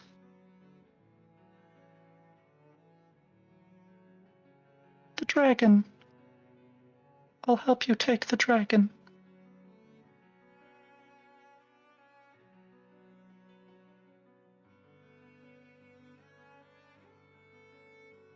Martel reaches out her hand. No tricks. The dragon's soul for the girls. And what of your allies? Are they going to continue pelting me and her with arrows? It does get rather tiresome after a point.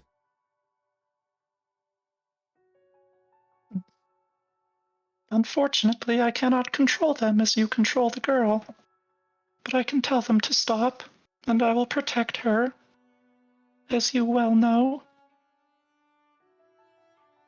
until such a time as you can take the dragon. Well, I hope you understand. if you don't rein in your friends, her life and her soul, which I have in the palm of my hand, simply will not make it out of this scenario. Is that clear? Through gritted teeth. Helps us. Crystal clear. We have a deal or not?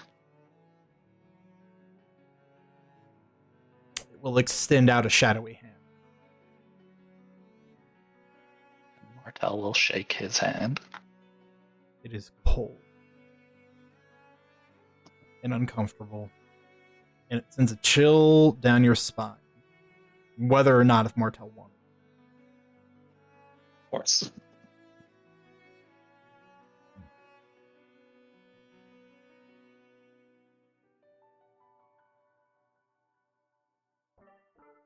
Then shall we resume?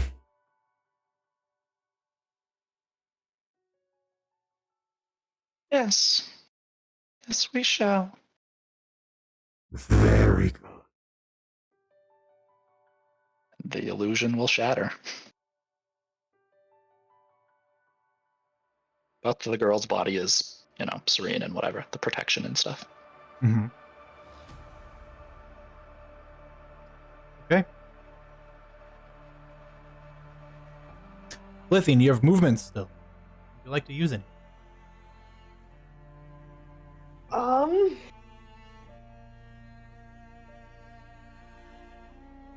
Considering I have no idea what just happened, nah, Okay. I'm good.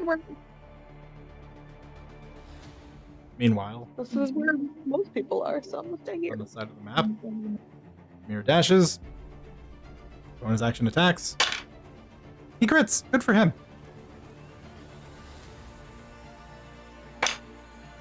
This is what we like to call in the business comeuppance.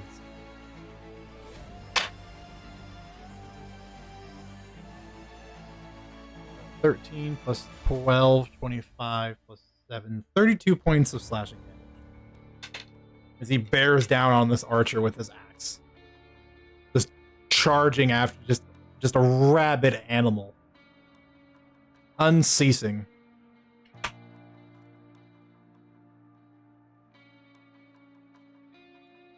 The dragon's turn.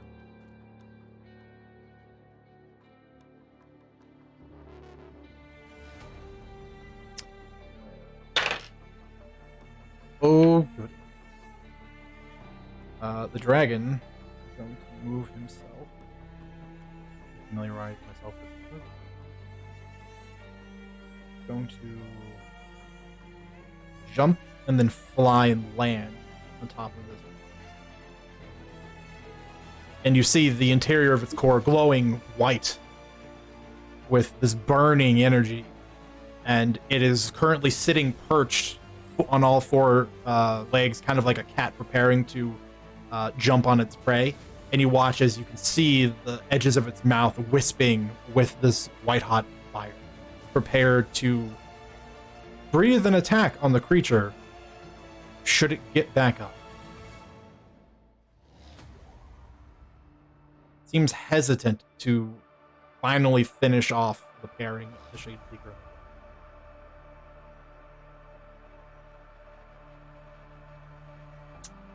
Archer.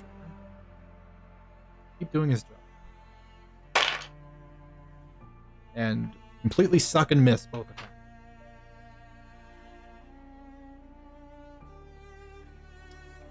Lore. He's gonna go help Demir. He's gonna head that not like doing this. Way. Funnily enough, put him and his other acolyte between Demir. Gonna hit the dragon once. 17 points of necrotic damage.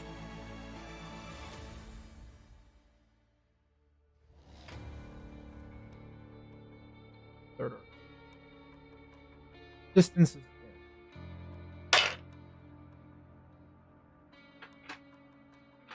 They continue to pelt the dragon with these dark arrows. finding purchase on every other attack, roughly. The wear on the dragon is obviously beginning to show. The Shadeseeker's turn. Martel, your serene effect. Yeah. What's the sort of duration look like? What's the holdover?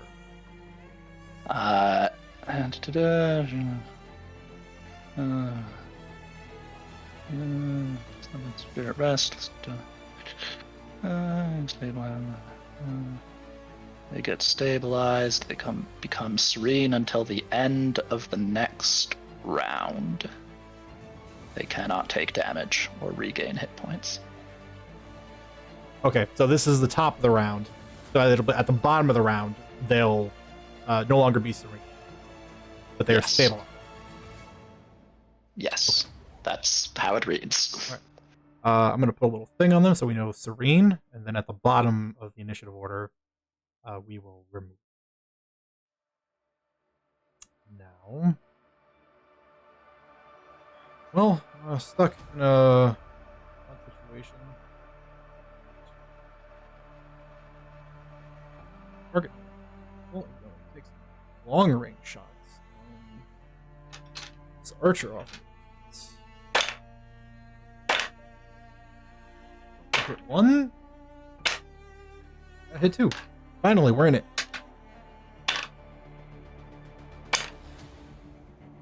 Ooh, nice. 30 points of damage.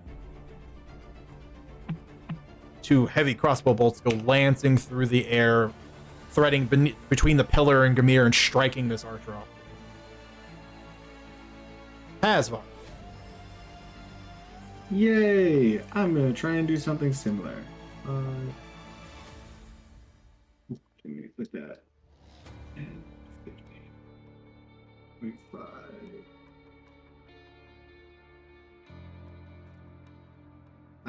I'm gonna take a disadvantage pot shot. Because we know advantage works so well for me. Why would disadvantage? I don't think you have the range for that. Oh. And crossbow's 120 feet. Or 130 feet? Oh, you're definitely right. One of those, but it's not 140. I'll check for the sake of clarity. Pretty. I think it's 30. Then I will take a bonus action to use the rest of my movement to get on top of here if I can. Yeah, if you bonus action dash. Use my held action to shoot anyone that comes into range. That very vague. A spooky black boy. Okay. Shadow. Yeah, I figured as much. Yeah. So, alrighty. Does this include the Shadeseeker and the girl if they begin moving? Everyone can see. Oh, he's holding an action. Sorry, I was like, yeah. The attacks don't do anything right now, but yeah, no. If he actually like full on stands up, yes. There was a question mark on the end of that. I needed a definitive period. If he twitches a toe, no. If he stands up, yes. Okay. The handmaiden doesn't know fully what's going on, but is going to get in position to try to be as helpful as possible. Oh.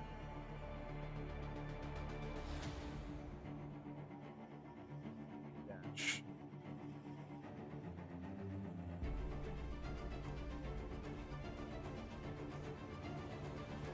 Tajira.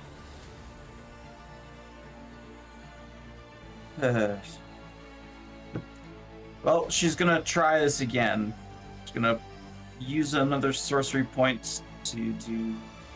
Are you targeting the Shadeseeker? Yes. He's on the ground you can see, and unconscious. And you can see that it will have no effect. That's part of the Serenity thing. Everybody can see that you can't touch her. Yeah. Okay. Yeah. Martel's effect is currently on top of the child and the teenager and the Shadeseeker. Okay. Which you guys have seen as one of Martel's. So I see. Why can't I paint? That's the wrong tool. I see this guy up here. That's Hasbro. Oh, I'll turn my token back. 1 sec. It Wait, is unfortunate. You do look quite similar to the The rarely often seen acolytes. that Hasbar. Cat bar. my bad then. All right, well, I can't see anybody else. Any other shadows, I mean. So she's, None that are within range, she can't even. unless you want to like. Oh yeah, there's way over there. Okay. You could. Nope. You could distance spell a firebolt and hit that one. Yeah, no. Okay, so she's gonna work 10, 15, 20, 25, 30. Yeah, she's gonna end her turn there and try another. Wisdom save. You get 13. Failure. You're almost at the end of the minute though. Done. Martel.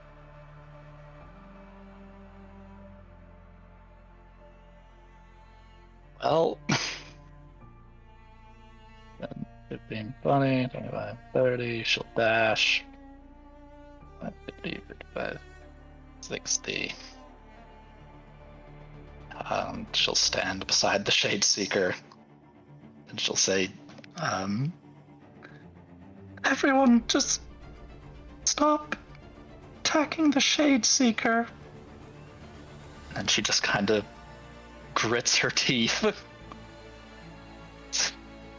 I do an insight. We on need that. to kill Dragon. First of all, Martel, make a Constitution check for me. Constitution. No, that's gonna be good. Possibly not good enough. 21.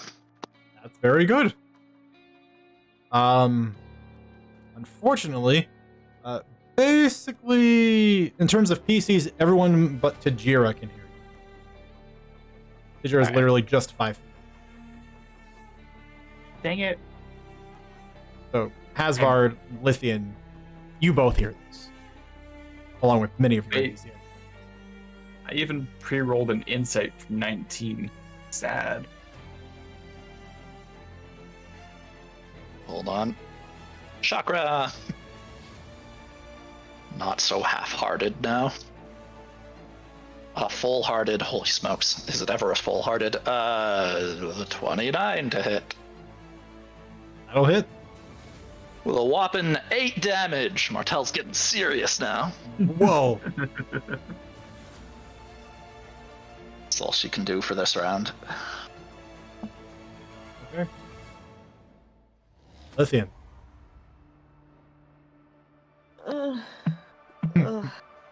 Have to be me? Yes. Yes, it does. It doesn't have to. Kind of. The turn order says she can do nothing. Well, I know. I know. She can contemplate her life choices. Like, Gamir's still in combat and whatnot. You can help him.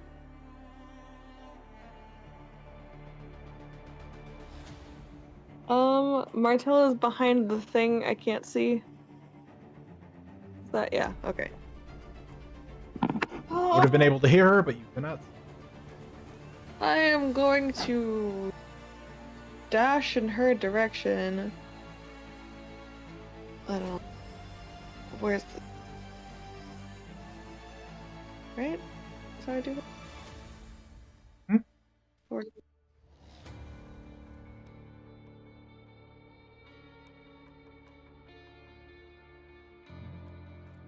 Ah, I can actually get there. Mm-hmm. No, stop doing that. Don't do it. Gotta go back to the arrow. Yeah. I'll do a little tutorial on a Q moving for tokens on it for everybody later. Oh my god, now I can't see anything. Where the fuck did I put myself? You put yourself on a pillar. There we go. Yeah, right there.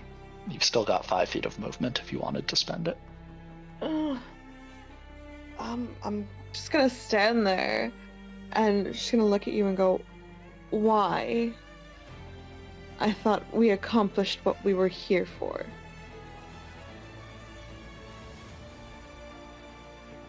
I mean, Martel's spoken a lot. I don't actually think she can respond. No. This round. That's my turn. Okay. And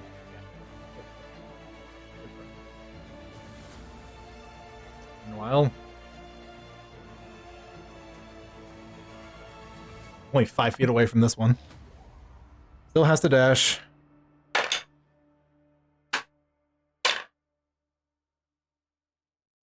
$14 points of slashing damage.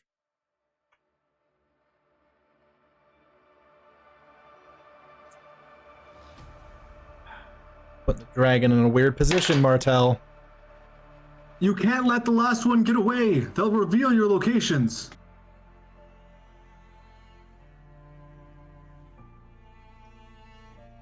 All right.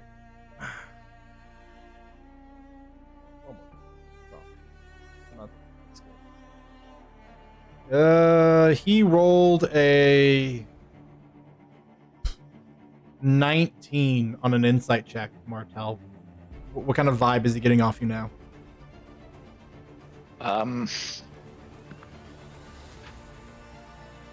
He gets the feeling that Martel's serious about wanting to kill him.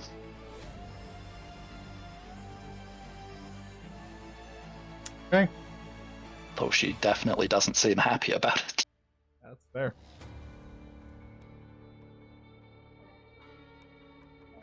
Its golden eyes will lock on to the group of you now in front of this pillar. You've never seen a dragon before, so there's no way to really understand its expressions. But you see it run through a couple of emotions, and then you see its features solidify and harden. Then the choice has been made.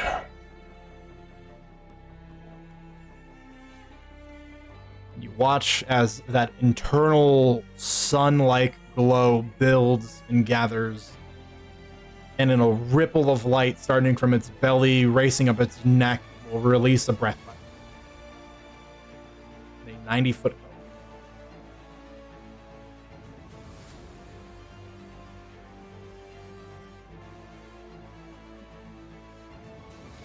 Martel, Lithian, Hasvard, now. I need you all to make dexterity.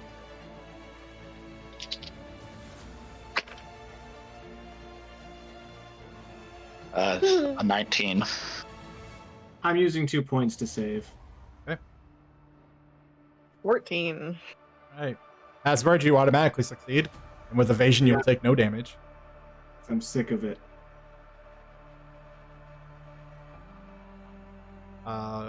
Martel and Lithian, you both fail. Take. Really? That's pretty low. 56 points of fire damage. Definitely could have been worse. Could have been much Oh, hey. I'm at the same health I was at the start of this session. I'll use the other charge on my brooch to take half. wise. So 8. That's how math works. 28.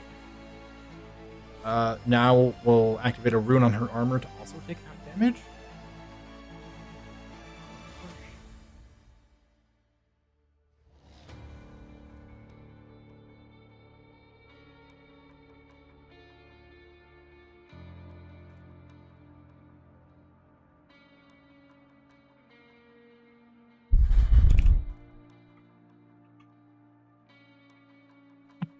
Okay.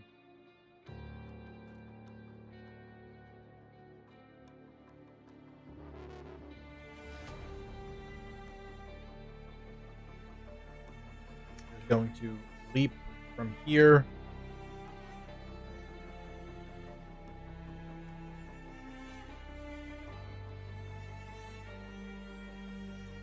Archers are kind of stuck in a holding pattern.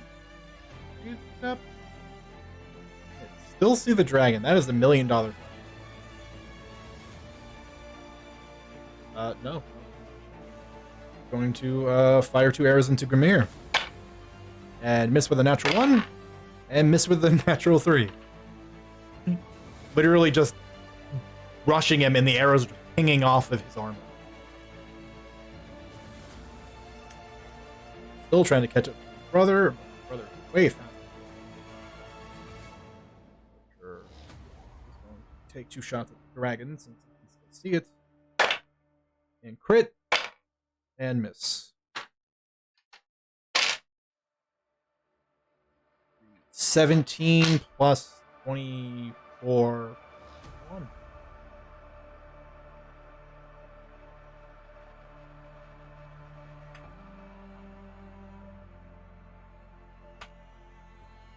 You watch as this withering arrow strikes true. Sections of the scales kind of falling away, leaving them behind this mottled gray-colored skin. This dragon does not seem to have much left in it. Archer, still in preen position, is going to continue attacking. And hit both of these.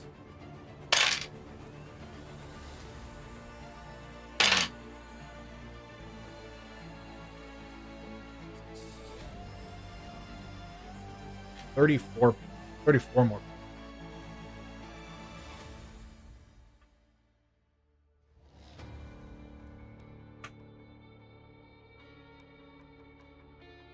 Oh, we hit the bottom of the turn. No longer serene. No longer serene. But unless he can heal himself, he is unconscious. On the start of his turn, he regenerates HP. There you go. And the girl will slowly stand back up as if magically lifted, and then the Shade Seeker will reemerge. Hey, Hasvar, don't you have an attack ready? I have an attack. This is an important question. For the purposes of being an ally, in terms of harming this person, is Martel an ally? He is not. 27 hit. Yeah, that'll hit. Actively trying to protect her. But yeah, there you go. So that's 7 points of damage. He's shooting the shadow, hopefully, but if it hits the... Yes, it hits the girl. I have to double check. Is your hand crossbow magical at all? It is not. The arrow harmlessly flies through the shade. Of course. Is it ready to attack? The Shade Seeker looks at you, Martel, and then lifts up one of its arms, and the girl mimics him. And then it raises the other one. And just like before, you begin to hear the tearing of fabric as a rend in this world is torn into a dark, desolate plain in the Makir. And the shadowy tentacles emerge once more. This time, I'm going to get the order of events correct.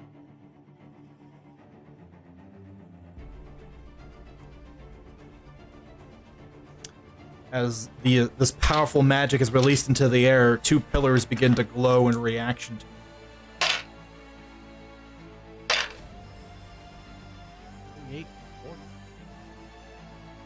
2 wild magic surges.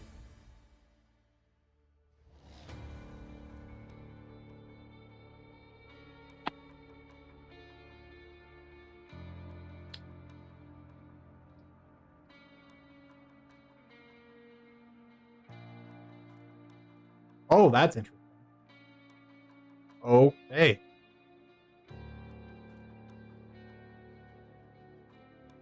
The pillars charge up.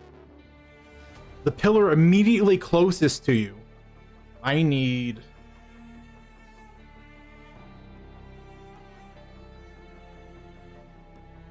Hasvard, Lithian, and you, Martel, to all make charisma.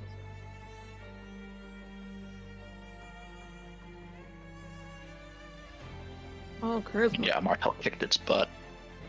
28. Okay. 6. Okay.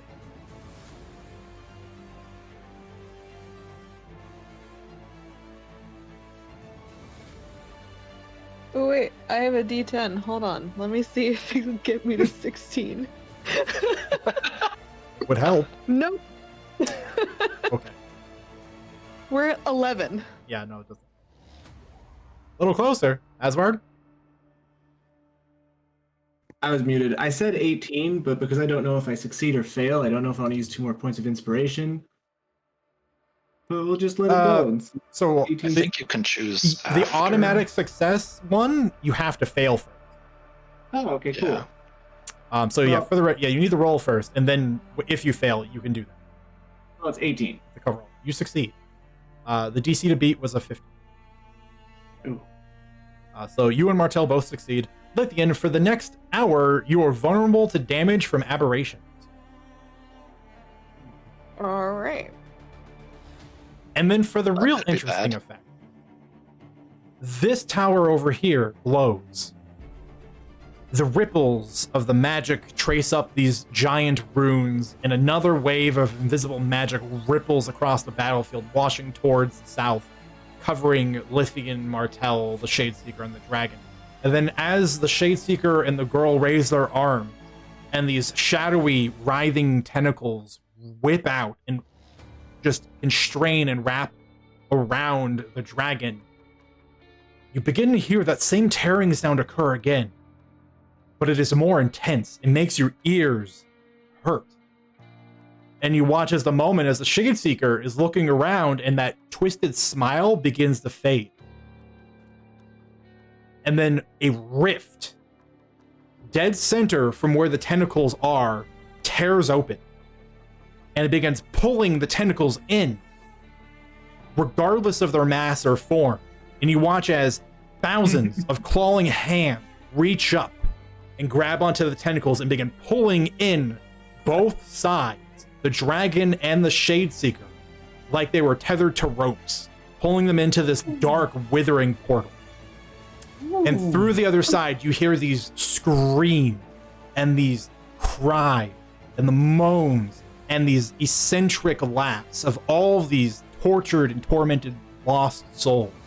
As you watch the dragon, the Shadeseeker, and the girl get pulled into this dark portal, and it snaps shut behind all three. Oh my god. It's What? 2 seconds. What the hell?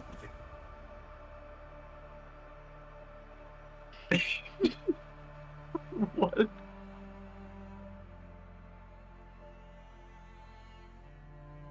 Well, now what? Yeah, I mean, narratively speaking, Martel would have been like, no, and tried to grab the girl's hand, but it's not my turn, so I can't actually grab her. Do you want to make an athletics check for me, Martel? I sure do. Make one for me. Athletics check. It's a nat 20, believe it or not. For 22. I can believe it because Martel dice love Martel. The DC was astronomically high, however. Yeah, I And figured. it's one of those, the Shadeseeker gets pulled in first, and then the girl, who has a moment because the Shadeseeker is trying to control whatever's happening, the girl manages to have a brief moment of lucidity where she makes eye contact with you and reaches out, and you manage to grasp onto her hand, your fingers brushing each other, before she is pulled down into the darkness. Yeah, Martel just falls onto her knees, sobbing. We are technically out of initiative. No, we're not. Chase down the assassins. Oh yeah, what is that? They're gone. That's why I told the dragon to go after them. Dang it! He didn't listen to me. Busy listening to me. Yeah. Just off in the distance, you just hear frustrated shouts. Just, "Urgh!" Lithian will kneel down next to Martel and like try and offer comfort. Yeah, Tajira's making her way over as quickly as she can. What is going on? We are Where are they? out of initiative. Yes, she's. I'm just.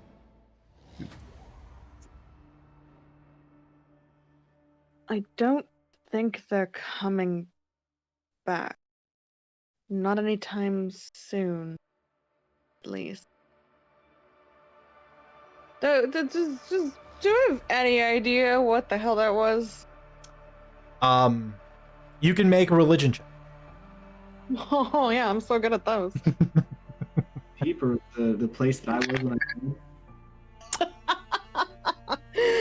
Well, that's a natural 20. Nice. For a total of? Wow. For a total of 22. Okay. Hasvard, also humor me. Roll one at an advantage, Hasvard. Religion check that is. Don't do this to me again.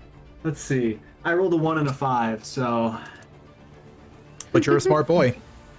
yes. Total. It is a +3, so I got an 8. Good news is your DC isn't as high as Lithian's would be. Because Lithian has to sort of learn from it and get secondhand information. You've been there, Hasvard. Yeah. Lithian, the place you just observed, while not its normal state of being, but its current state of being, they were just pulled into Scat, the plane of shadows in between worlds. That's what I thought. Okay. And Hasvard, you definitely know this, being an agent to the Mistress of Shadows. Yeah. Good stuff. Especially, again, given your most recent visit. Mm-hmm. Well, hopefully that's dealt with. For now? You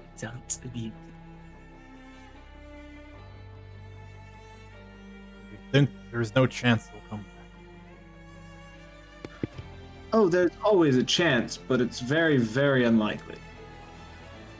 Not anytime soon, at the very least. And Lithian will go and turn to the handmaiden wherever she is and go, can we be done with this now?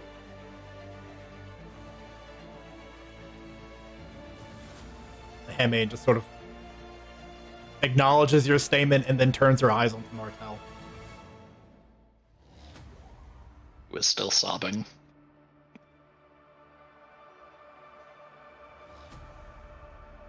Whenever I am given the word. Are you open, Martin? She'll just kneel beside you. I guess you're on the ground. There's nothing coherent coming from Martel. Just sobs.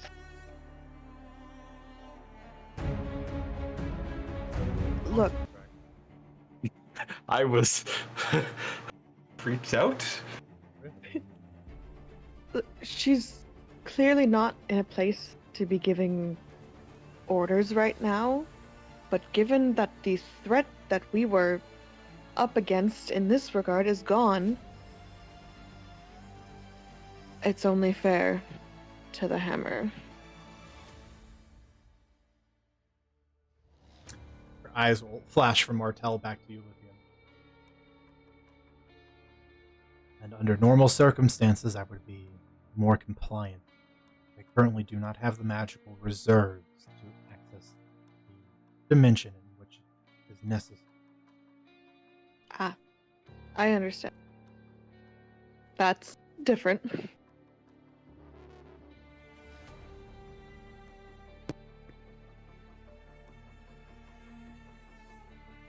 I think. Sitting on the ledge up above. Care to share with the class what you're talking about?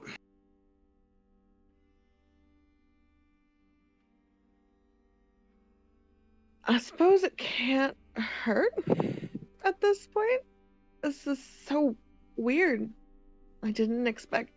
None of us expected things to go well like that. Potter's going to sort of step up. I do believe an explanation is owed. Of Know there are course. machinations currently moving. Do not know what parts we belong to or what it is we're supposed to expect. We know Lhasa is gone, but not in the sense that we believe him to be. That is correct. He is alive. he is hidden and safe, and was to stay hidden and safe until the Shade Seeker was dealt with, basically.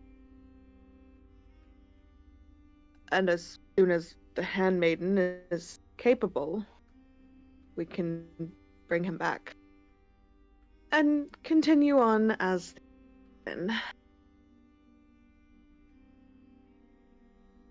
We do not have to be here to do that, right? No, we can move on.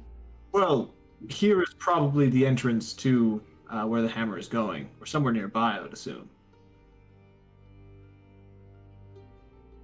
Looking to the hammer. The forge will be somewhere nested in that mountain to the north. The location the dragon is attempting to protect. We should find somewhere we can rest for a bit. Martel isn't going to make it very far for a while.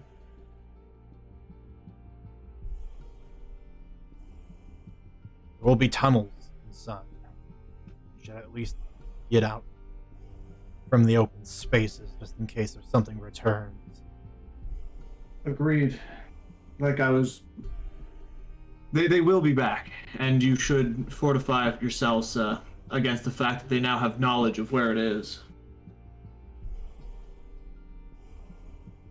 We were always prepared for that reality. Just didn't know this would be the one we'd be living in currently. Is, sorry. Same, but Are, good to have company. Now go ahead. are all of the hammer around now? The four of them, yeah. Okay. Lithian will specifically go up to Gamir and say, I'm sorry that I couldn't tell you. We needed it to look real to the Shade Seeker, and I'm so sorry. I thought we could trust each other. He removes his helmet. And you don't think this is recent, but you can see through the thick beard, he's got tears streaking down his cheeks. We all had to take Lhasa away from us. Secrets. What was the point of it all? Why was this question. necessary? So that the Shade Seeker wouldn't actually kill Lhasa, kill all of us. We could have at least think- put up a fight. Well, I think Martel's plan, and this is her idea, was to get to this point where the dragon, where Lhasa saw the dragon, get the dragon to help us out and getting rid of the Shade Seeker. And ultimately, the rest of us coming out relatively unscathed.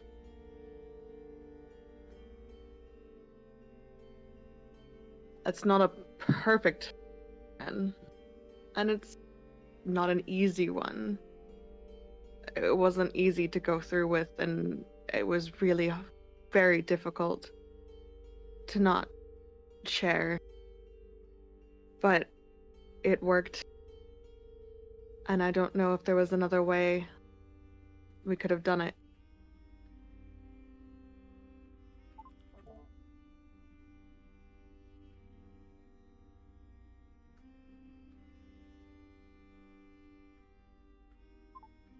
Mir just kind of frowns. It just kind of looks between everybody. There was no honor. It was not how the pilgrimage was supposed to come to. And he just kind of very sadly hefts his axe and just kind of turns and begins walking towards the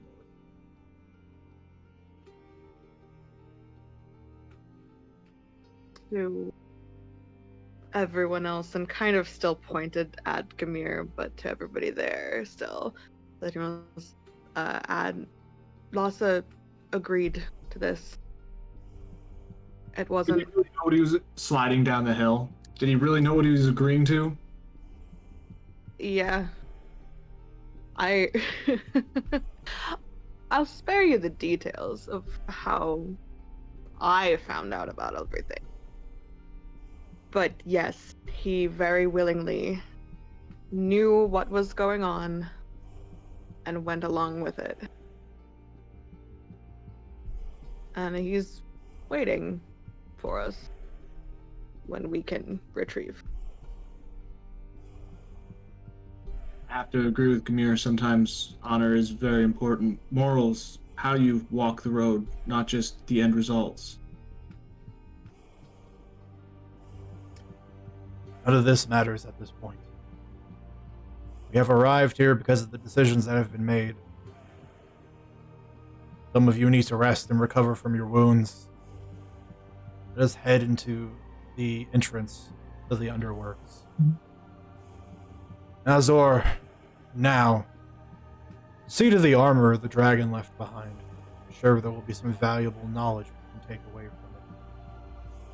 When you're done, meet us at the entrance. They just kind of silently nod. And Fodder's going to sort of stop at the edge of the group and look at everyone. Follow me. Go find a place to rest.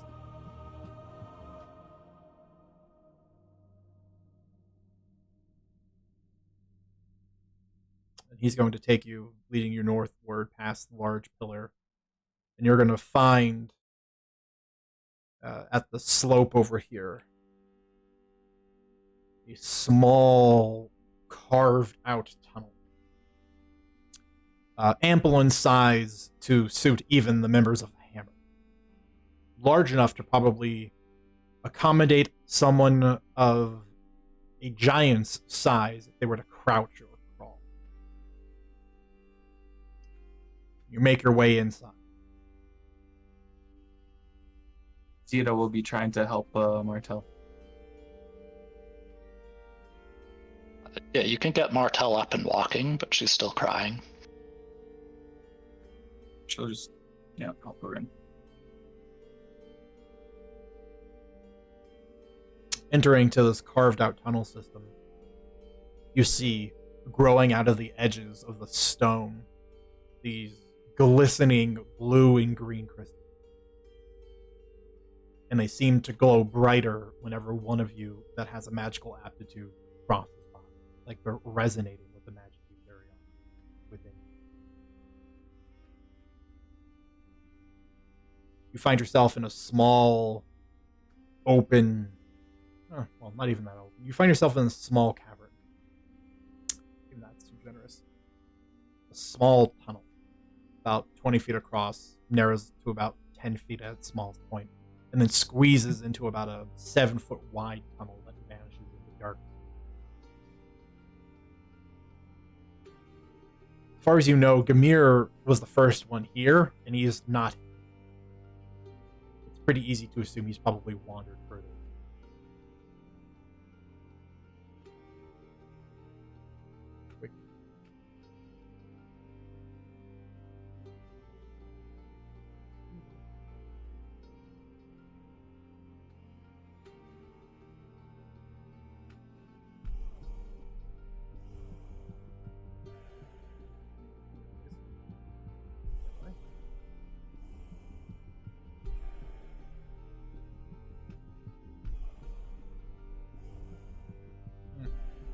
What does one do when you accidentally paste tokens off?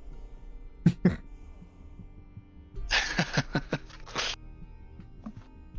guess they're just lost to the ether. Yes, I guess they're gone. I don't know.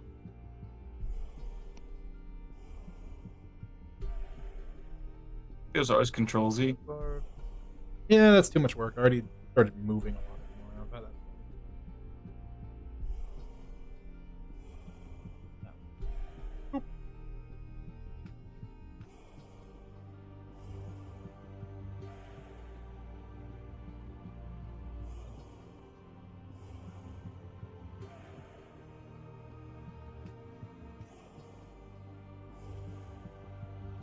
Down here, it is surprisingly a little bit warmer than it was above ground.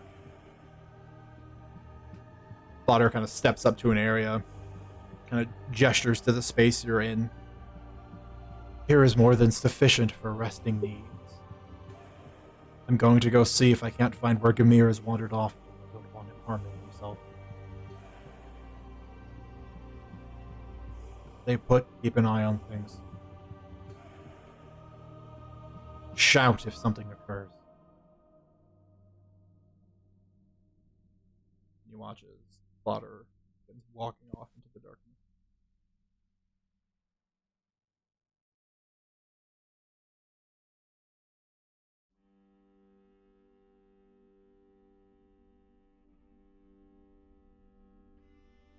The handmaiden will find a flat enough surface of rock and just kind of sit on it cross-legged and begin meditating, humming a song.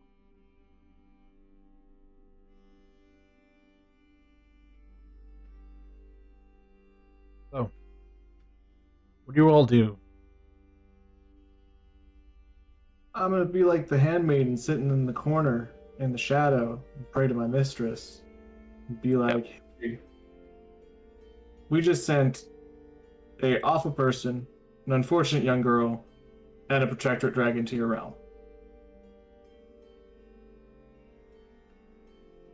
Two of those things I don't know what you should do with. One of them I hope you tear apart into the most awful pieces that you can. Love you. Bye. Hasvard. You've been left on that. Always. Okay. Wait. Did she ghost him? I'll let Alright. I'll let that one pass because one of her nicknames is Grey Ghost. So we're gonna let that.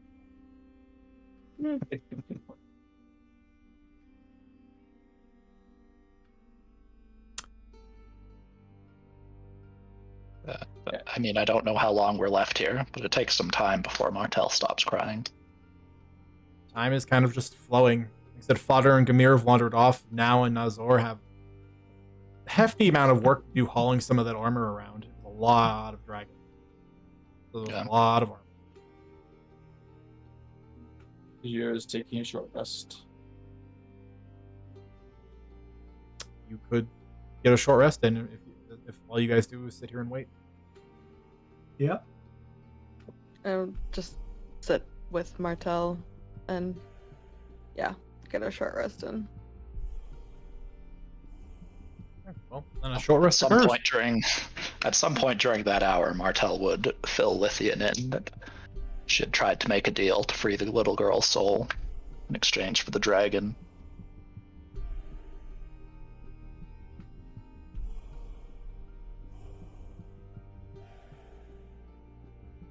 And just, but I also wouldn't believe him that he would free her, even with killing them.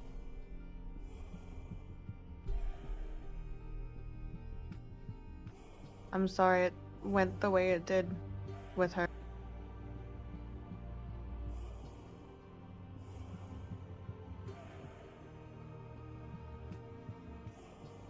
Martel just kind of stares at the ground. Says, all I do is kill. Kill and I kill. I kill. Why is it so much to ask that I save somebody? Just once.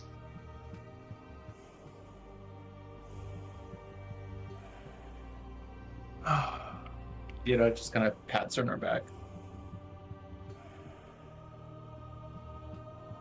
Martel, every day you can save people. Every day you see someone in trouble and you help them, you save someone. Just because this happened today and we had no control over what happened, no matter how much we wish we did, you're not at fault for that little girl's fate. You're not at fault for anyone who dies around you. But it is your fault when you save someone. It is your choice when you do the right thing, when you go about this the right way. Lies can only get us so far, and siding with those that Martel just shoots you a huge glare. Says, "You worship the goddess of lies and deceit." I worship the goddess of secrets. I worship the fact that those secrets can save lives. By finding them, by finding the shadow that makes it so that we can actually go where we are needed. To find that darkness and get rid of it so that the light can truly exist still in this world that we see fall apart around us every day.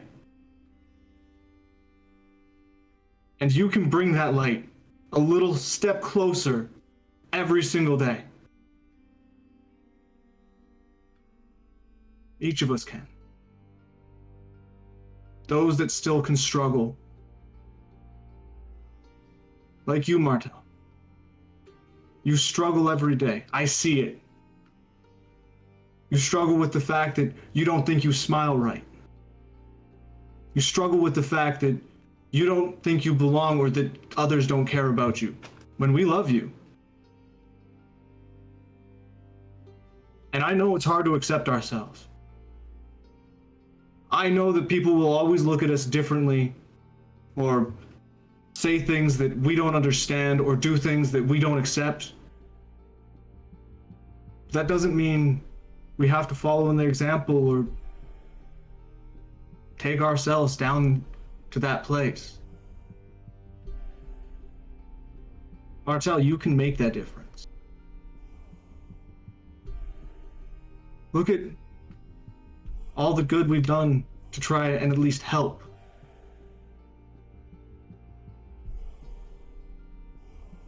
Because all you can do is try. Regardless of what happens, we'll still have our love. And, I mean, let's be honest, you save us nearly daily. None of us are very, politically minded as you. And so one of us has to speak to other people. You're pretty good at that. And that's how we often avoid fights. I'm not good at that. Neither am I, Lithian, don't worry.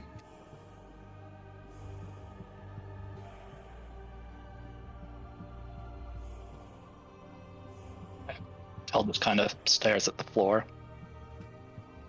Says, "You don't love me. You don't know me. You don't trust me." Turns back around. Don't trust you. If we didn't trust you, we would have walked away long ago. We wouldn't walk into this wasteland of awful and stand beside you.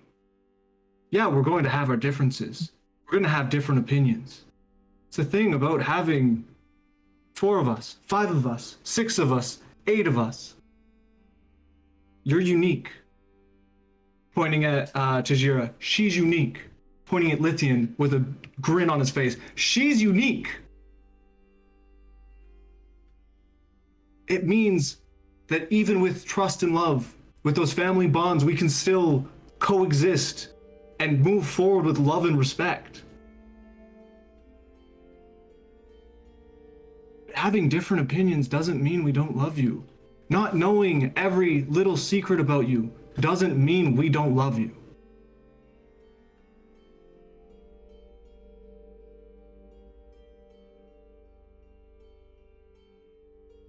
I think that's something you need to learn. That love isn't bound to, oh, I've known you for a millennia. Oh, I've gone through life and death with you. Love is something you can give freely if you choose to. Simply a choice.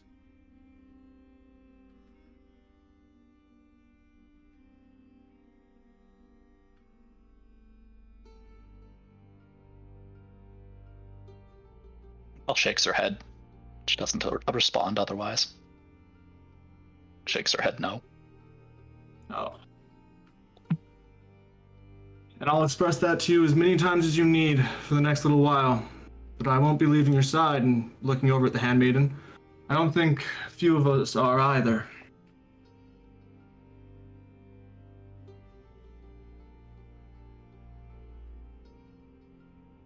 You're not alone, Martel. At least not now.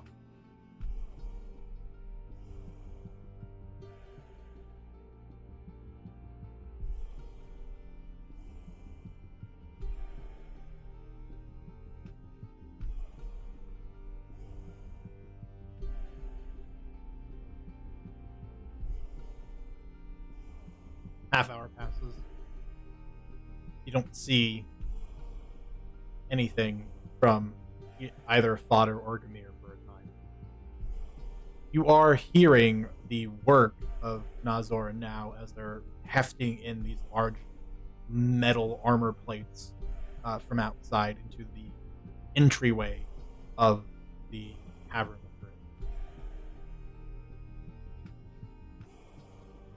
45 minutes ago. Their work continued. Gamir and Fodder are still in the room.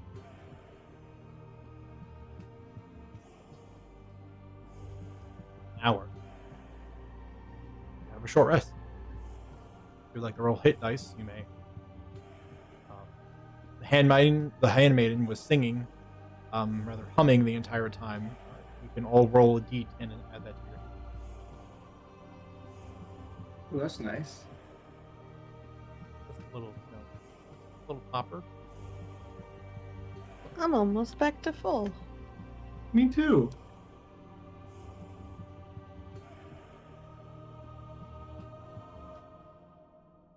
Asmar will thank her for the lovely tune that she sings because, She does not respond. that's fine. I still think she needs to be appreciated. Such a dad.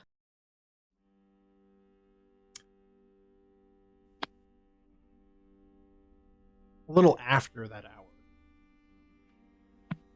you'll watch, mostly Lithian, you will hear first the heavy shifting plates of armor that you've sort of become accustomed to over the last day or two traveling with the hammer, and Fodder will emerge from the tunnel, sort of pushing his way through the tight space.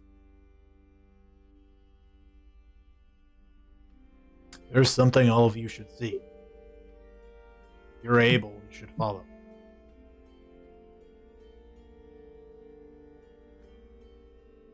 Lothian will get up and follow. So will Tajira. What of Martel? Yeah, Martel will come. Okay, so I'm going to lump you all together, and we're going to do a little fast travel. Fodder leads you through a series of rough-hewn rock tunnels that are filled with these glowing blue-green crystals. Some of the formations grow to be 15, 20 feet tall, some piercing the roof and vanishing. They all glow with a soft, gentle hue. And after what is about 15 minutes of pushing through these winding tunnels, you see off in the distance the glowing runes of Gamir's armor, and Gamir standing before a large set of metal doors. Oh, sorry. I didn't realize you were going to move us, so I was just moving myself through. I was just going to fast travel you guys there because there was a lot of winding tunnels here. There was My a apologies. potential dungeon space since there's no dragon left. The Jade I Heart? want to get you guys here, and I'm going to kind of space.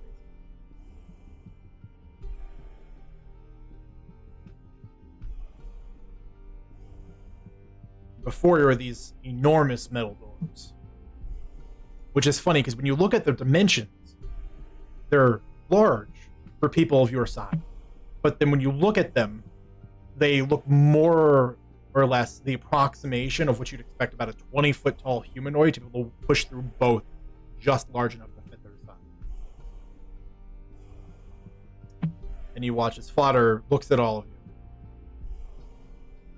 hefting the hammer that Lhasa gave him, and then he turns and puts his hand up against the door, and a series of giant runes blow up its length, and there's a sliding of metal on metal somewhere behind the door, and they swing open wide. And you are brought to see what the hammer has been questing after the whole time. Oh shit. The Forge of the Allmaker. A relic of their ancestors, and an artifact so powerful, the only one that is like it is wielded by a god. There is an enormous anvil surrounded by these 3 gigantic pillars that reach up through this rough-hewn rock roof. Everything's at a slight tilt, at an angle. Like this was not its original resting place, like it was placed here, like it fell here, like it sank.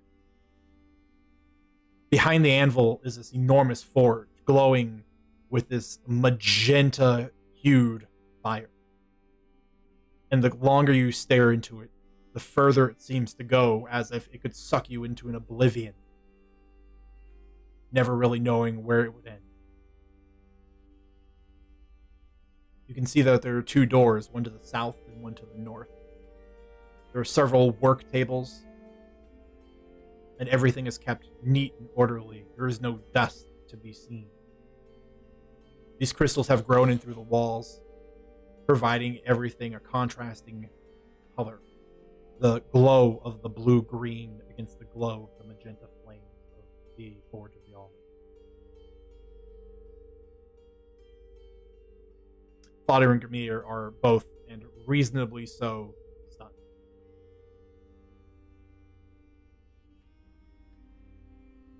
But it is Fodder first, who kind of slowly approaches, and then when he gets to the bottom step, he just takes it.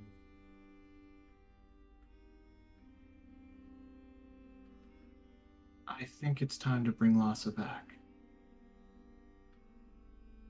I don't think you understand how magic works. You don't have the power to return. Oh, sorry, that's what I thought we were waiting for. I need to rest for the night. My bad. You're right, I don't understand magic properly. It's my bad. Yep. This place is beautiful. It is of a craftsmanship that has not been seen in this room. And if it wasn't for the slight lean to the room itself, everything seems perfect. Everything seems in its place. Every rune that you see carved is set in such a way that there is no flaw. There are no scratches. Stone is perfect. And contrary to the rest of this place, where you've been, in the wastelands you've been traveling in, the room is warm and comfortable. And every step you take closer to the forge, the temperature rises about 10 degrees.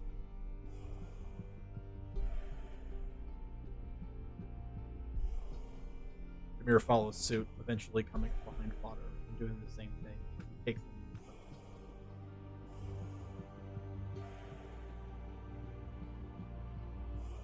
Alda looks at her companions. Says, I think I'll go get the others. Then heads out. We'll attend to you. And follow. I'm kind of tempted to follow as well. Of course. Yeah, I'll follow. Martell will wind through the paths. Get back outside. The other 2 toiling away. Mm-hmm. They've done pretty good work. Like over the course of roughly the 90 minutes that you sort of have done this back and forth in the resting, they've gotten a lot of the dragon's armor close to this entryway, and they've even spent some time arranging the larger plates to act as a bulkhead. So you guys have fortification and cover here in case something returns.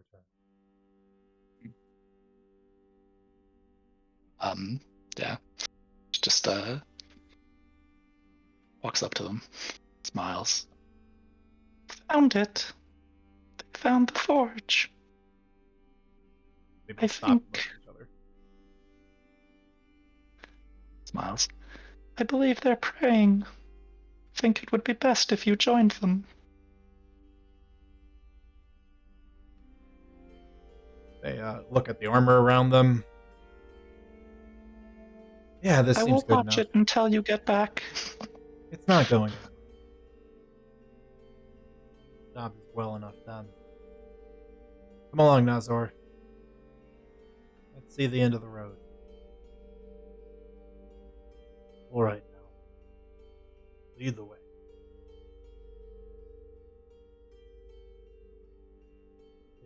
Marching in. Are you going to lead them back, Martel?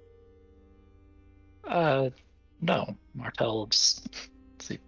I think Caspar would probably be the better choice to lead you. You guys go ahead. If that's what you want, Martel. Come on. Thank you. Caspar would lead them back.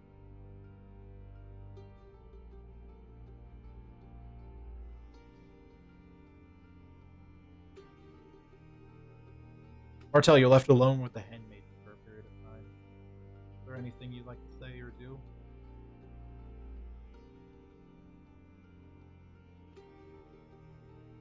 Yeah.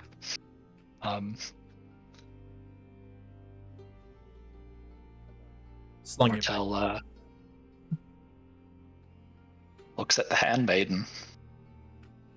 Just kind of shakes her head and I would trade their honor any day for your life, for their lives, for our friends.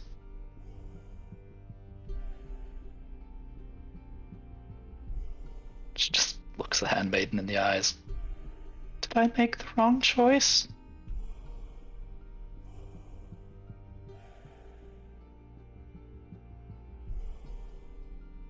Your plan was well thought out and well executed.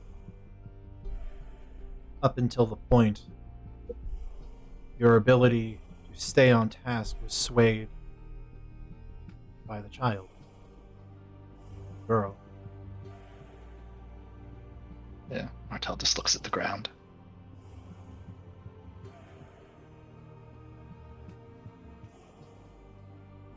You're right.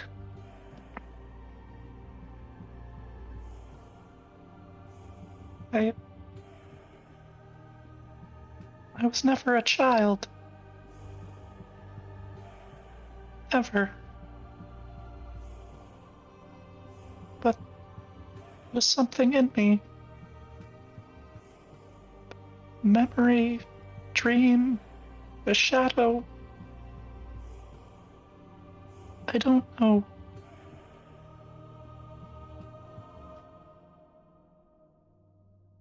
Thing tells me that everybody deserves to be a child. Thing tells me that too many children suffer, die for the wrong reasons.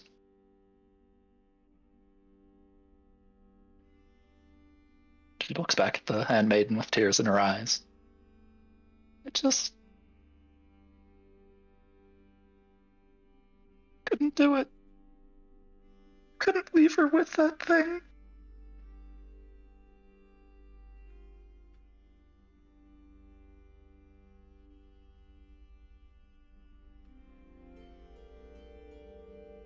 I understand the difficulty that you had making the choices you did.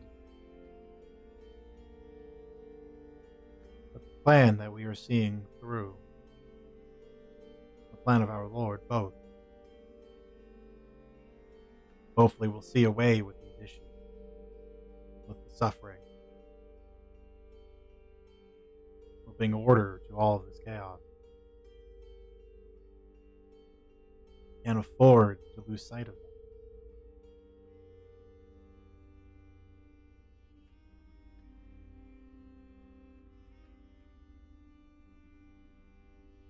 Elle wipes her eyes. You're right.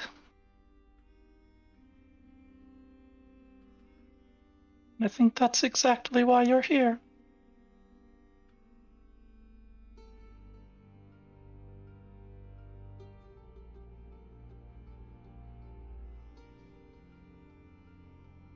Thank you. Gives a silent nod.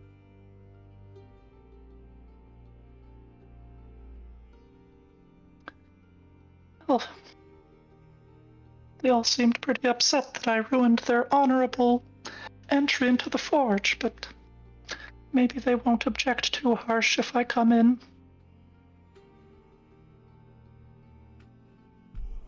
Had any objections with it, they would have stopped first.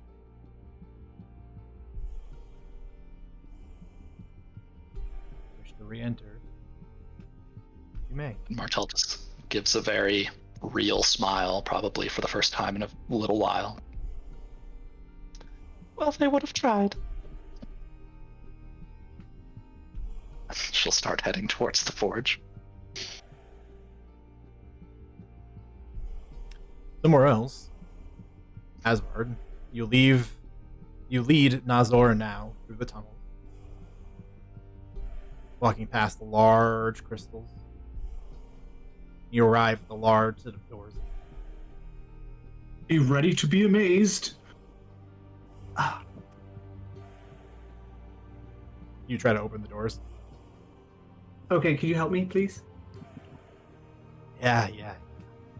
And now reaches over you and just pushes. And makes it look like I'm pushing it open? Mm-hmm. This is why people look hard, question mark? And you can tell now is going to say something sort of like in response to your act, Hazard. But then when she finally takes in everything, the door slowly begins to reveal she's just... Right reaction, honey. Go be with your family. And she just looks at Nazor, puts a hand on his shoulder, gives him a good shake. They smile at each other, and then they march up behind their compatriots. Tears well in Hasvard's eye, because Lhasa is missing out on this.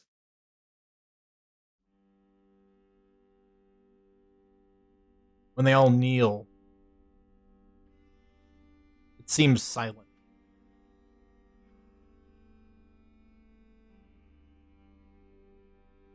And then you begin to see the hammer that Fodder is holding in one hand begin to glow. This large, set green crystal in the center of the head itself. And the forge begins to react. The crystal turns to match the color of the fire, turning magenta. There's a flash of bright light.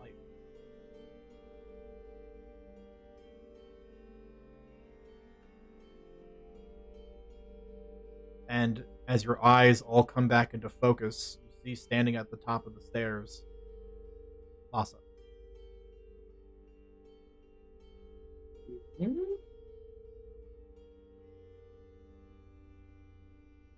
There's a moment where he's surprised, confused, is looking around alarmingly at first. And then he sees the members of the Hammer and then gazes past them to see the three of you. He just kind of slowly begins to nod.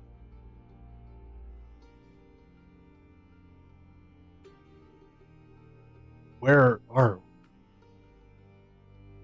Potter stands up. Walks up the first couple steps. And then presents the hammer to him with one hand. And then his eyes stare over his shoulder, and you just see Lhasa as he begins wrapping his fingers around the staff. The hammer turns around and sees the forge.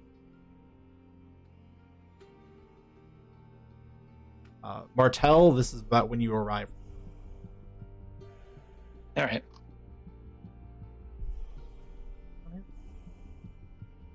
If you look over in my direction, you see blubbering like snot and some tears. It's very ugly crying. If you look at Lithian, you see pretty crying. The tears fall away and sparkles like diamonds. Yes, exactly. Thank you. We're a good contrast, you know?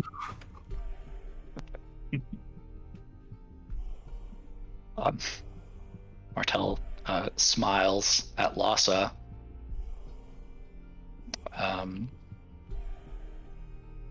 Says, "Oh,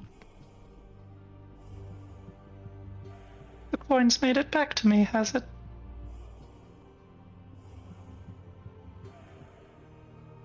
Seems so. He turns and stares into the fire for a moment. Think the will of the hammer, the will of the forge have brought me here, from where I was.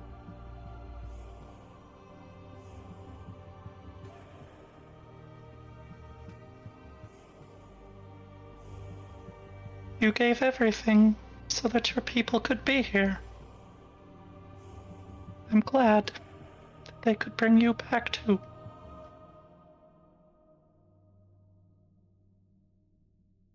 What of the Shadeseeker and his acolytes? Well, he's dead. And, well, I think 3 of them got away. And, yeah, just be prepared. I don't know if they knew where the entrance is, but, they definitely got their butt whooped. And the dragon? Pulled into a rift. The dragon too. It's called. That is truly a shame.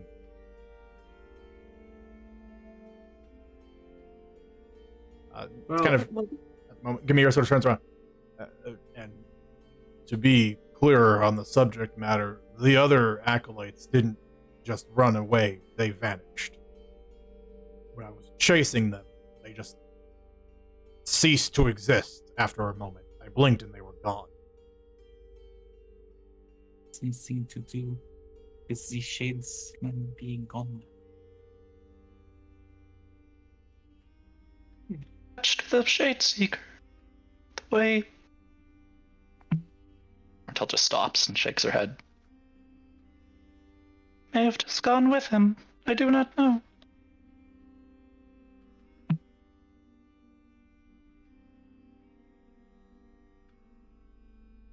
They tied to him, perhaps. They are. Come, this is not a moment for us to discuss the past. You've reached the end of your journey.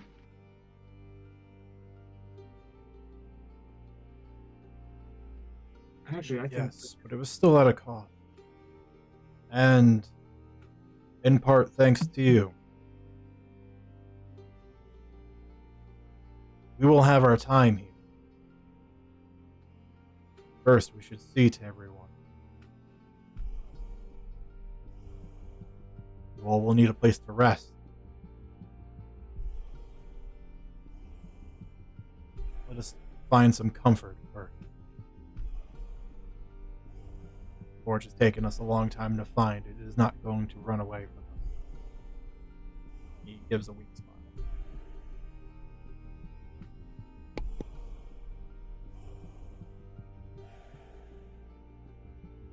Oh.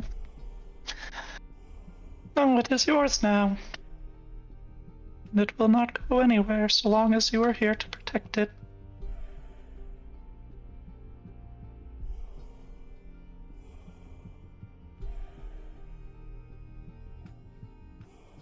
He turns and stares at the forge. And then he's standing, one leg up on the higher step, his foot on the lower step, the staff of the hammer kind of resting behind him.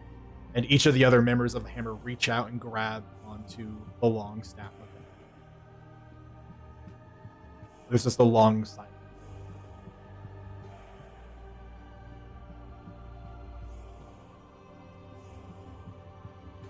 And then Lhasa turns, all of them kind of breaking away, and steps down. Let us rest.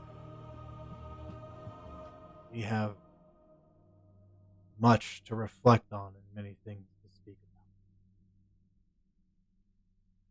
Can we also celebrate a little bit? Yeah, Martel just looks at Gamir. I think we have a bit to drink about, too. Now that's what I'm talking about. And we kind have of in response, very abrupt. And again, Gamir, very big, even for a Goliath. Bear hugs Lhasa and lifts him off his feet. Which again, hilarious act when you just look at these literal giants of men. And you just kind of have them and like slams them back down. Yes. Feast will be prepared. Give me some time. I will prepare the temple. I believe it can be done here. The power of the Force. Ooh, exciting. For the sake of hitting our happy endpoint, Lhasa, over the course of an hour, casts a spell to create the temple to the Allmaker. But this time, instead of drawing the shape of the temple in the floor, he spends time drawing a door on a wall. And then when he finishes an hour later, the door and its glimmering gold and silver runes appears embedded into this wall. And then he pushes the doors open. And inside you see the space you've come to be familiar with. The comfort of the temple that they've brought you in. The two long tables. The armor stands on either sides of the walls. The immense hearth on the far side billowing with this huge warm fire. The Hammer all slowly make their way. Getting to one of the tables, lugging off their packs. Beginning the slow but loving ritual of removing their plate. Putting their weapons down. Cleaning. It's only Lhasa who stays at the doorway. Staring through the threshold. Waiting for everyone to kind of pass through. But even then it is very clear he's not doing it to be polite. He's doing it absorbing the moment. Knowing what it's like to feel to have finally come to the end of this journey he's been on for so long.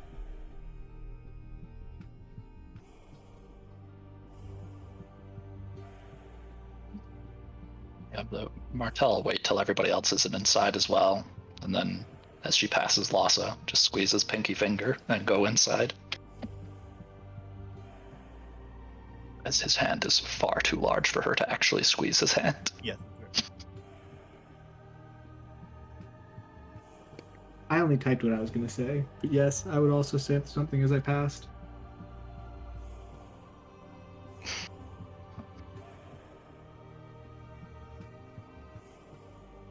Any great things are about to come to pass.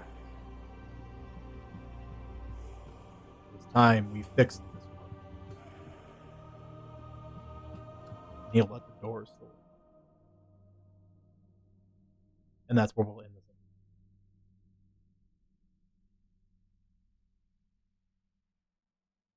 Wow, CJ, great session. Oh, Kidding. You guys can all let out your collective breaths. I know you've been holding. That was God. insane. What the it hell, wasn't man? just Luthien tearing up, okay? I'm gonna be honest with you. I did not anticipate the dragon fight ending like that. None of us did. Wild magic sure is funny that way. I mean, that just Yeah, that makes a was something else. story. Oh my gosh.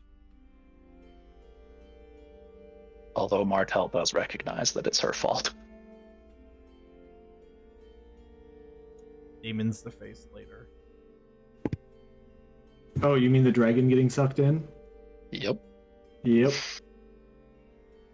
You guys didn't even get his name or his really cool epitaph. Like, oh, I'm so ready. Can we? You shouldn't have made me have to choose between a dragon and a little girl. I can't help it. The You knew what was Shadeseeker. happening. I can't help it. He's a crafty bastard, and he knew exactly what was going to happen. Well, he didn't know exactly what was going to happen, but he was prepared for a possible reality. Still love that one moment where he's like, "Oh crap." Yeah, Hey, I mean, chat, thanks for hanging out. Love you guys. yeah, Ups and downs. for sure, man. What a night, right? Everybody, thanks for watching. You guys, thanks for playing. Really, honestly, we've definitely hit a stride recently in the last couple of months, and everything's just been so good. I've really just been enjoying myself so much. I love this, and I love you guys for making this happen. So thanks so much. Yeah, we're done here tonight. So, check us out, YouTube, Twitter, Twitch. There was also Facebook. For some reason I didn't include it in social media like a weird person. But yeah, keep an eye on us. Follow, run games every week. Next scheduled game is for next Wednesday, Orphaned Honor, bright and early at 7 a.m. And then we're back here for Convergence on Friday, and then again Saturday Moonrise is back again.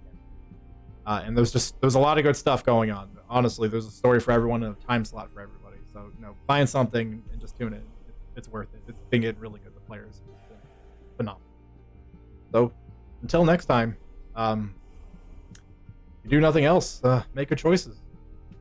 Good night, everybody. Thanks. Bye. Bye.